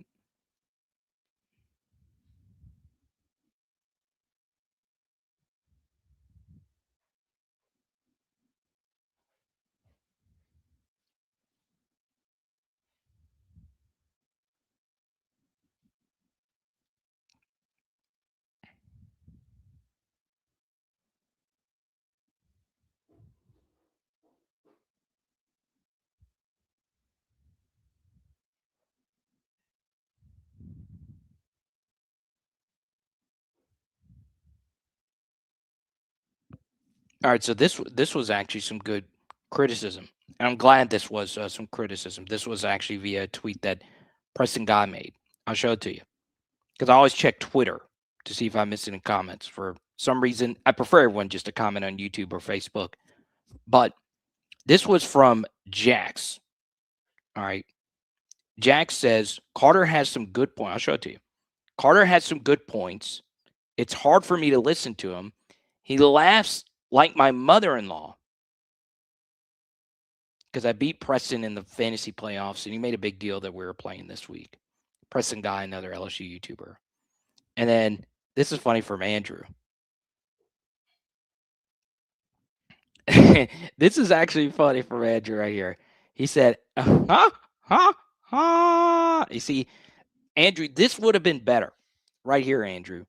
You would have gotten this follow button right here, Andrew, if you would have drawn out this H. If you had given me a like to where the H's were, going off the screen basically. But Andrew, you failed. You're because I was reading this because I thought Andrew was saying huh, and I was like, no, he's saying huh. But here's my point with Bernard. Okay.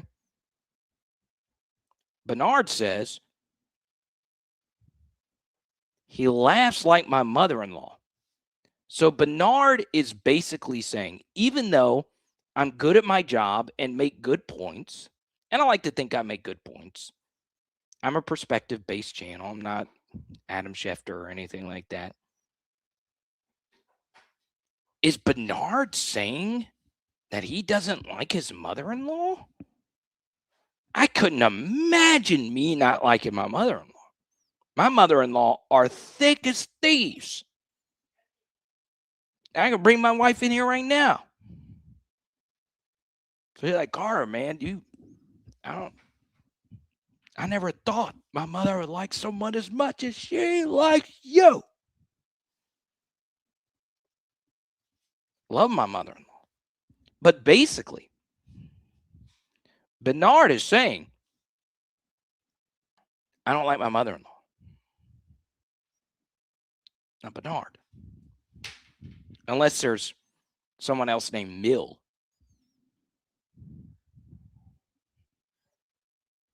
I never understood the not liking the in-laws. Never understood it. Unfortunately, my father-in-law passed away earlier this year.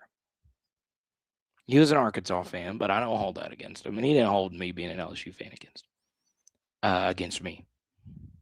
But I just couldn't imagine. I couldn't imagine being in a relationship where I didn't like my in-laws.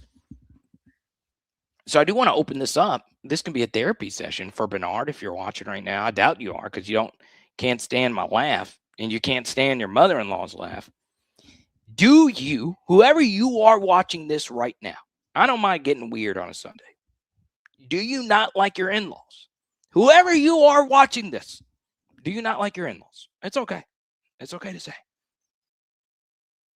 It's okay to say. If you do or you don't. No, we got him. Bless. He's coming over. Unless he's pulling the biggest okie doke of all time. DJ Quick on the ones and twos. You're probably a better DJ than me. I am DJing a New Year's ball for the third consecutive year. Pretty excited. Carter, what's up, my guy? Are there any Louisiana kids who are top recruits that LSU missed out on and left Louisiana to the Brian Kelly era who may want to come back to LSU now? Believe it or not, I'm breaking the news. It's Arch Manning. It's Arch. No, the guy you have to keep an eye out for is Williams, a safety for Texas. Derek Williams, great player. All right, that's a loaded safety room that Texas has had year in and year out, and he was starting over some of the guys. And then he got hurt, and he kind of got lost up in the shuffle, and he's in the portal now. I'm all about it.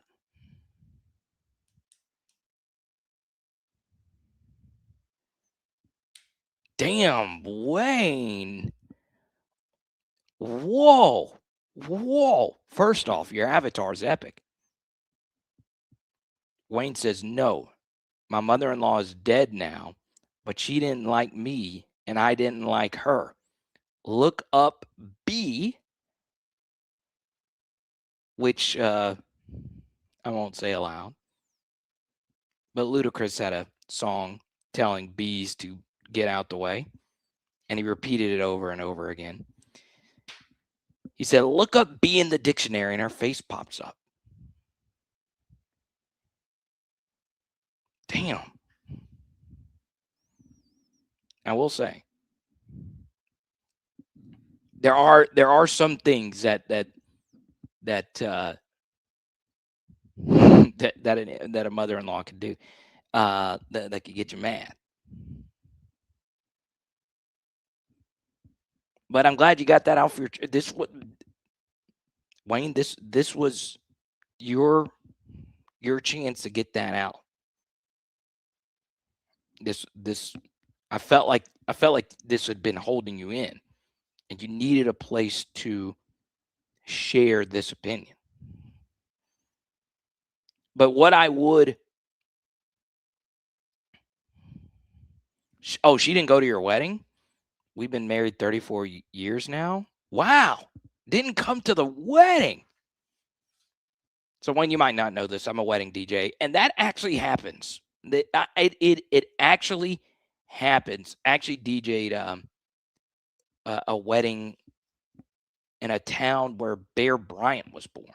Okay. And this was a long time ago. And they said, hey, we don't mind you talking about this. So there you go. The father didn't show up. And it's kind of sad. It's kind of sad, man. But 34 years of marriage, what is the key, Wayne? You tell me, what is the key? What is the key to this, to being married for this long? RSXJ, congratulations on your Jaguars, man. Good stuff. Okay.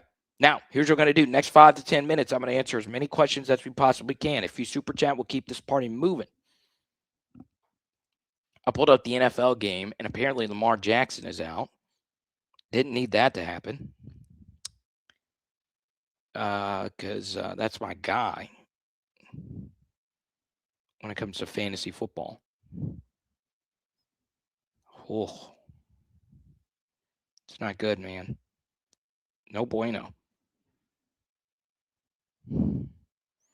This happens to me in the fantasy playoffs every year. My starting quarterback gets hurt. My quarterback in week 16 as well. My quarterback in every fantasy playoff game last year was Jalen Hurts, and I got absolutely destroyed when he got hurt versus Jaden last year.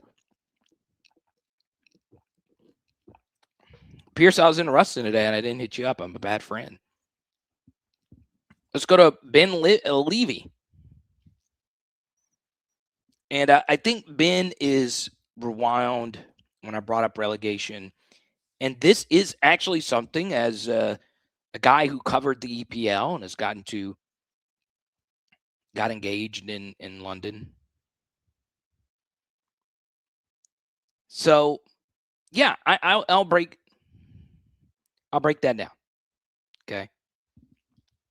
So, and Pegasus is an EPL guy. He can help me out on some of this as well.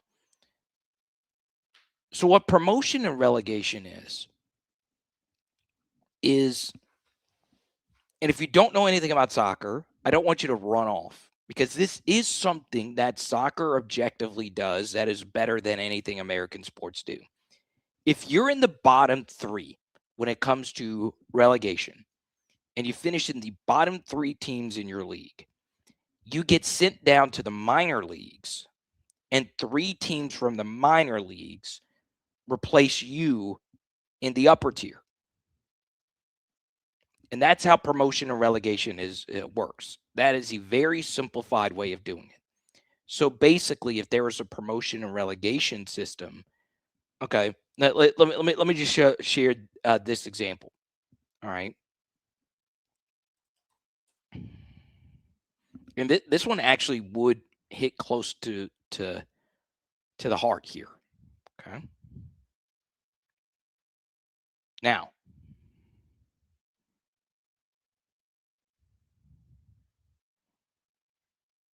all right, let's say we had promotion and relegation in the SEC.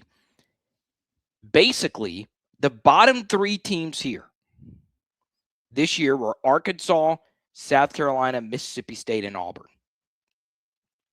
All right, so they were tied there, and Auburn won the tiebreaker here, apparently. So they're ranked higher, as you can see.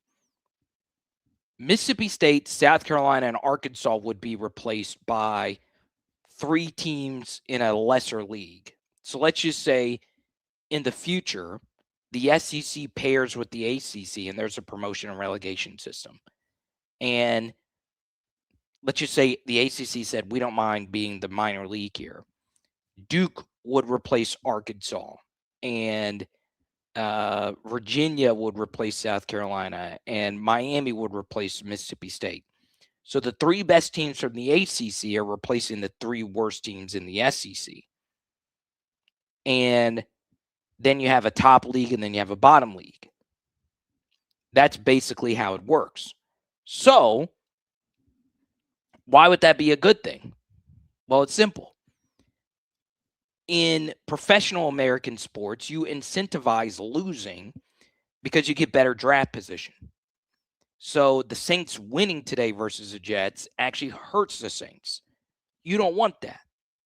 Where English soccer and just European soccer, they harshly penalize you for losing.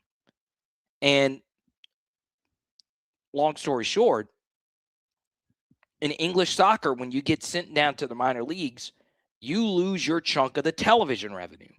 So it's a $50 million decrease. It could be anywhere from 20 to 50 million. And it's awesome because what happens is you have the title race, but then you also have the bottom 3 race. So let's take Arkansas and LSU, the Golden Boot.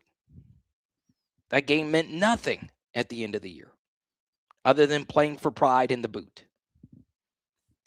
But it wouldn't have meant a whole hell of a lot more if you were teetering in that bottom 3. Or Auburn versus Arkansas. That game means a whole hell of a lot more that Auburn found a way to win that game versus Arkansas. So we kind of have that now with bowl eligibility and non-bowl eligibility, where if you're a bottom half team, getting into that top 6 or getting to 6 and 6 is very important. So how would promotion and relegation actually work in collegiate sports? Well, there's a few different ways you could do it.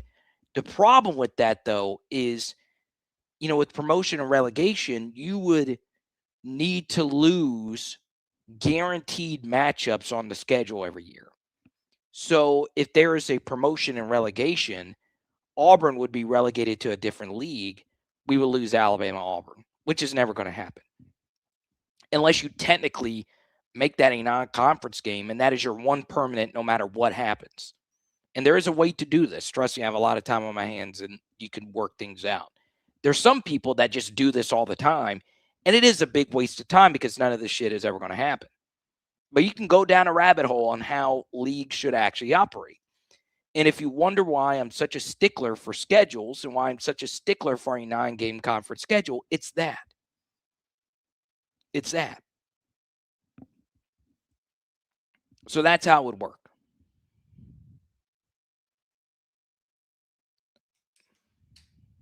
All right, so Ben's an EPL fan. The difference, though, is there is a massive difference, though. It's kind of okay.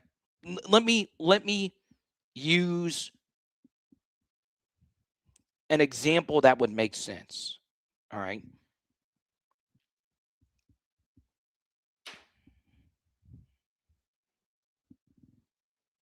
Actually, I'm not going to use this example because it's pretty out there. But if you're an American sports fan, you're never introduced to any of this.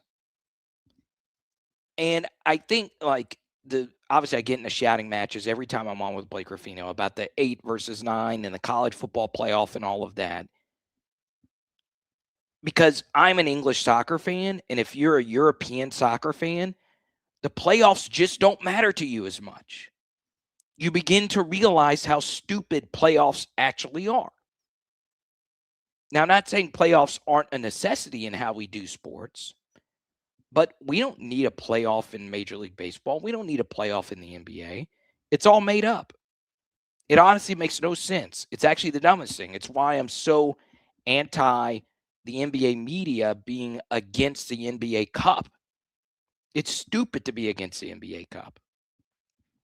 What you should be against is the NBA playoffs. Because why did you play a full 82-game season if none of it matters? All right, and this is something else about English sports, is that there is no postseason. In their main league and how they determine a champion in their league, there is no postseason. All right? So Ben could tell you this as an EPL fan. When the Big 12 was only 10 teams, they had an EPL type of schedule. All right, so in the EPL, there are no conferences, there are no divisions. I probably lost all my viewers. It's okay, though. We're getting ready to sign off anyway. So there's no conferences and there's no divisions. You play every team once on the road, once at home, and whoever has the most points at the end of the year wins. You get 3 points for a win, 1 point for a draw, 0 points for a loss. And that way, every game matters the same. There is no game that matters more. There is no stupid playoffs. There's no conferences. There's no divisions because, well, some teams are in tougher divisions. Some teams are in tougher conferences. So if you're not privy to the EPL and you're not privy to European soccer, you're not going to be radicalized like us. Okay, it's just that simple. And you begin to realize how much better the Europeans have done American professional sports, or just professional sports in general. And I've shared this story before. There's a guy one of my really good friends, and he hates soccer. He's like, Carter, I don't want to talk soccer. My best friend locally. And I was like, well, let me just tell you how they do it in Europe. And it's like, I don't like soccer at all, but that's awesome. You're telling me if you suck, you're penalized for it? It's part of why I've grown on the 5 years and 5 years thing. Because what we're doing in the 5 years and 5 years thing is we are penalizing the players that are good. We penalized Jack Pyburn for contributing as a true freshman. We penalized Mansour Delane. We penalized A.J. Halston. We penalized Barryon Brown. We penalized Xavion Thomas. If they were to hit the transfer portal today, or if they were to come back to LSU today, each one of those guys are getting at least $150K.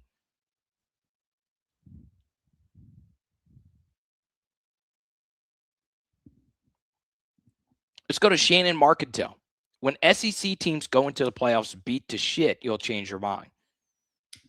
And to that, Shannon, to your point, you're correct. And that SEC teams are going to get beat down. And Kirby Smart talked about this. And SEC teams are never going to be as deep as they once were because of NIL and the portal. All of that is true. And I would not disagree with you. But it's not going to change my mind on this. And why is that? Because you signed up to play in the big leagues. You're getting more money to be in the SEC. You're getting the prestige of being in the conference that everybody wants to be in, whether or not they want to admit it. Players want to prove themselves in the SEC. Coaches want to prove themselves to the SEC. We've seen quite a few coaches leave prestigious group of 5 jobs to come be assistants in the SEC. Everybody wants a seat at this table. If you come to the big boys table, the standards are going to be the standards. And I find this to be so fascinating to me when quite a few of the SEC national champions of the past 5 to 10 years probably still win the national championship if they have to play one extra P4 game. Let's say 2019 LSU had to play, instead of Georgia Southern, they had to play Georgia Tech. Doesn't change anything. Both of Kirby's national championships at Georgia, they played 10 Power 4 conference games. Didn't change anything. So this idea that it's like just the end, that's the end all be all. Yeah, it's not. And my thing is, we want the standards to be high.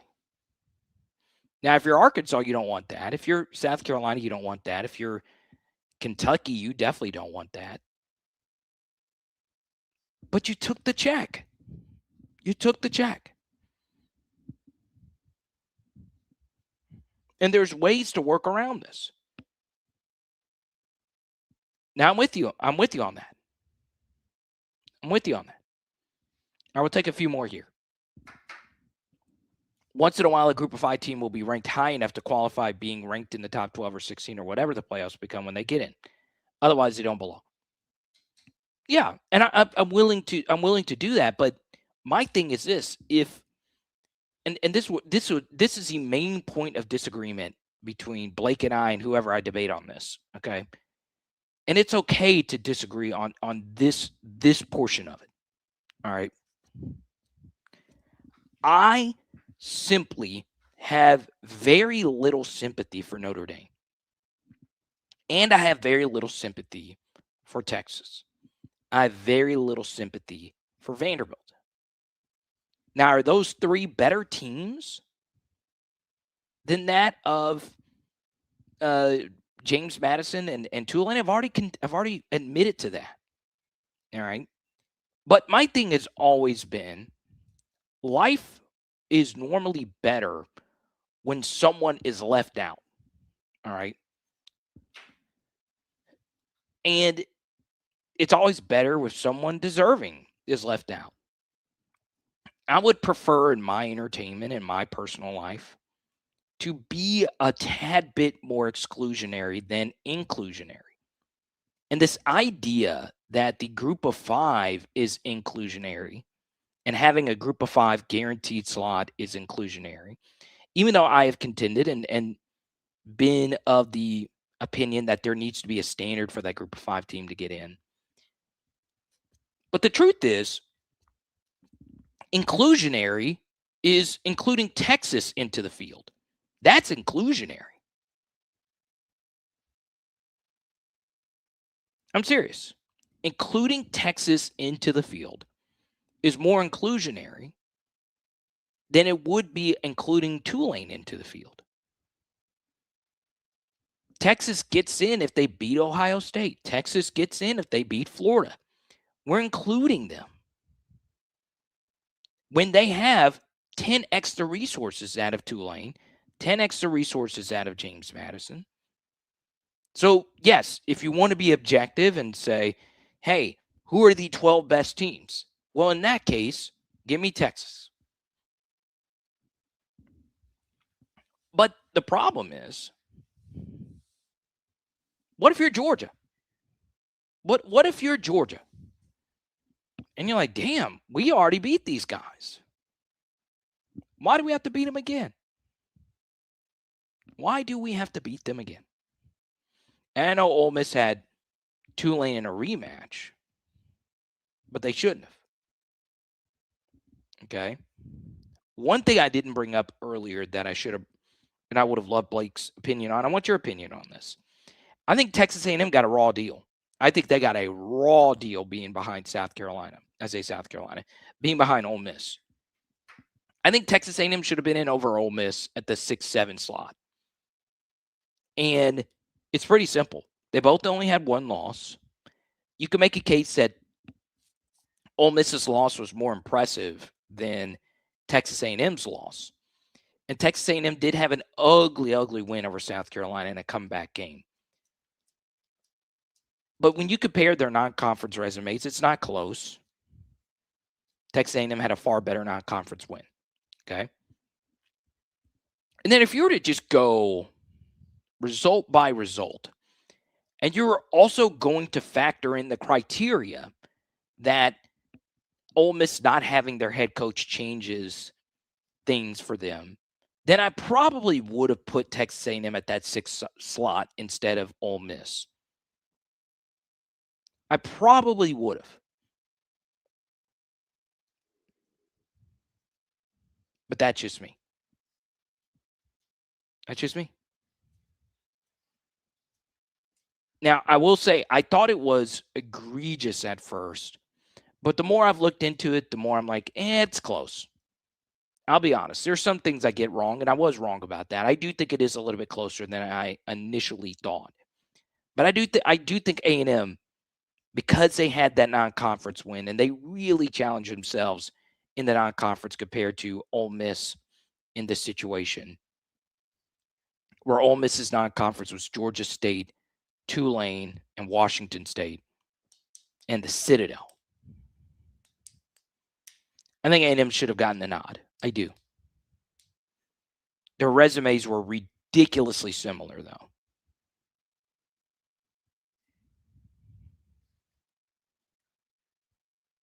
Trojan, good to see you.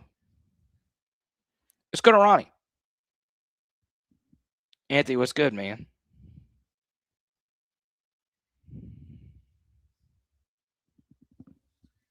Ronnie's been my guy, man. Ronnie really pushes me, man. That's why I like people like Ronnie in the chat.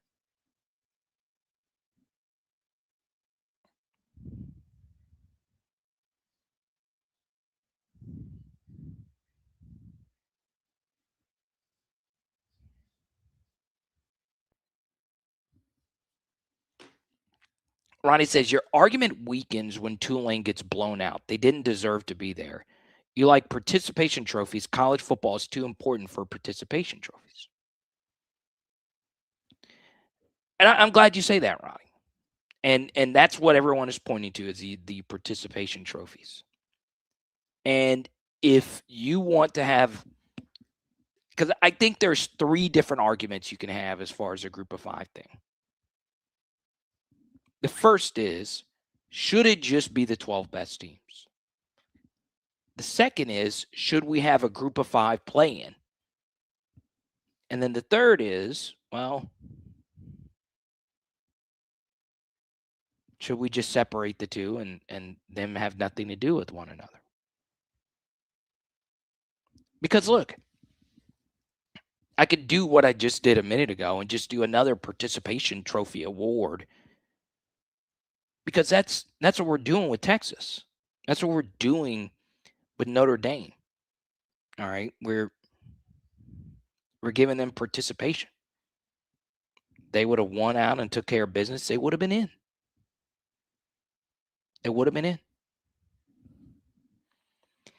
And I'm also very sympathetic for the group of 5 teams, because by them getting into the playoff, they are receiving a ridiculous sum of money to be in the playoff. All right. So what that tells me as a group of 5 school is, hey, we as a university have become a minor league system for the P4s. But if we still work our asses off, we can recoup some of the money and some of the talent that we lost from, our group of 4 school or the group of 5 school to the P4s. We can recoup some of that money if we make it to the playoff. And in that way, we are already crowning a group of 5 champion by rewarding them a spot into the big boy table. All right. Now, look, the funny thing about this, Ronnie, is, am I a college football fan? Yes. Am I of the top 1% college football sickos that watch a lot of Group of Five action? I don't know if I could say I am. I do watch a good bit of Group of Five football because I would like to say I'm a sicko, but I want them to be included because they are a big part of what college football is now. They're a big part of what college football recruiting is now. Indiana, in many ways, is a Group of Five big league team. They had a Group of Five coach, Group of Five players, and they've turned themselves into the number one overall seed. Now, what I would say, Ronnie,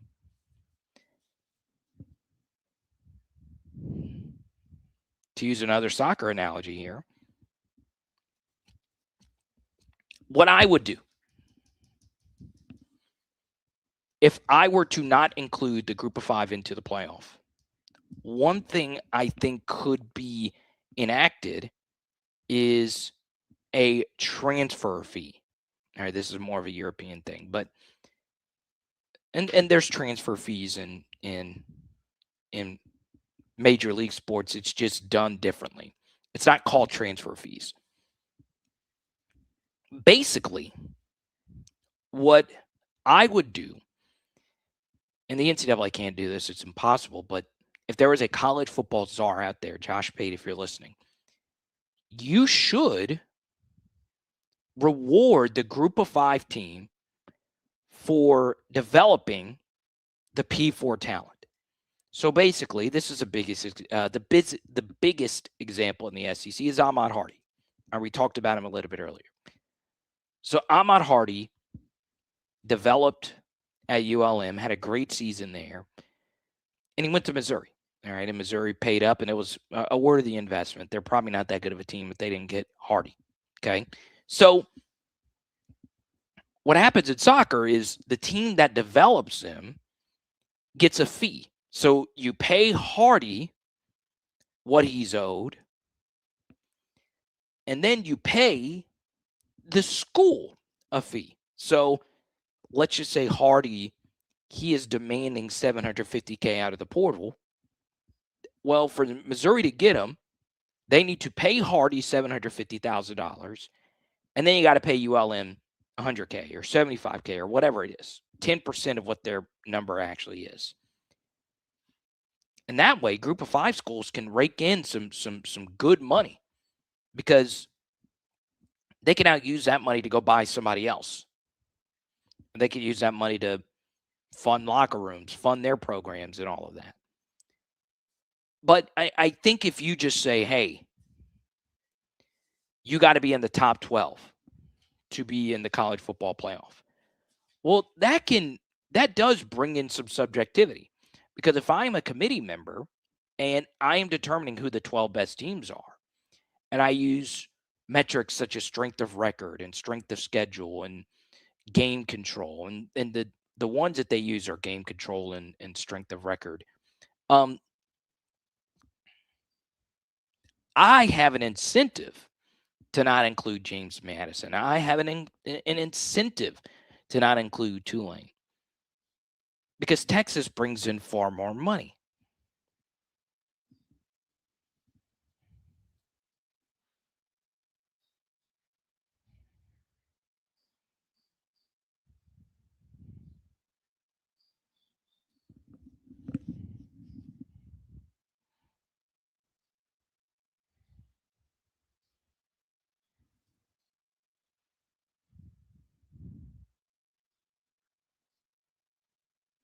Yeah, well, there you go. All right, well, that'll do it for me.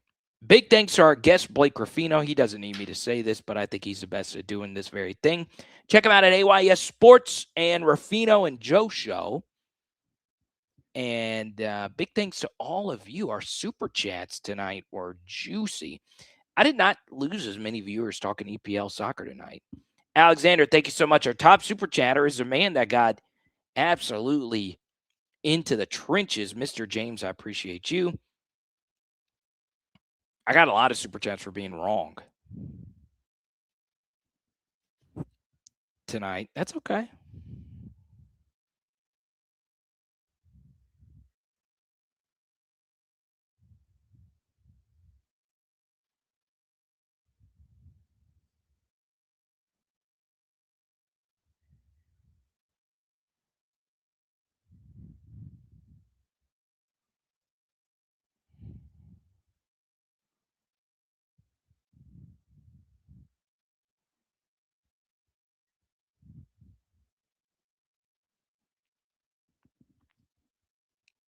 I have a random question for my sickos here. I have an inkling, and I haven't even told this to anybody. I'm going to let you guys know. I want to play like actual football again.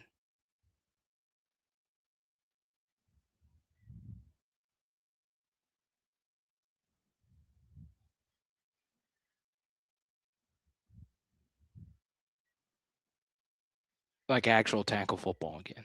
I want to play 37U. Should I go for it? Should I value my brain cells, the ones that I actually do have still? I just have an inkling to play somewhere.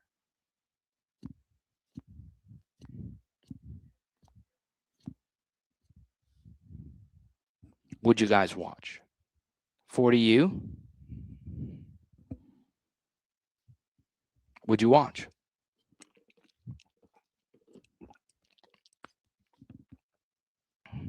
Ronnie thinks it's a bad idea.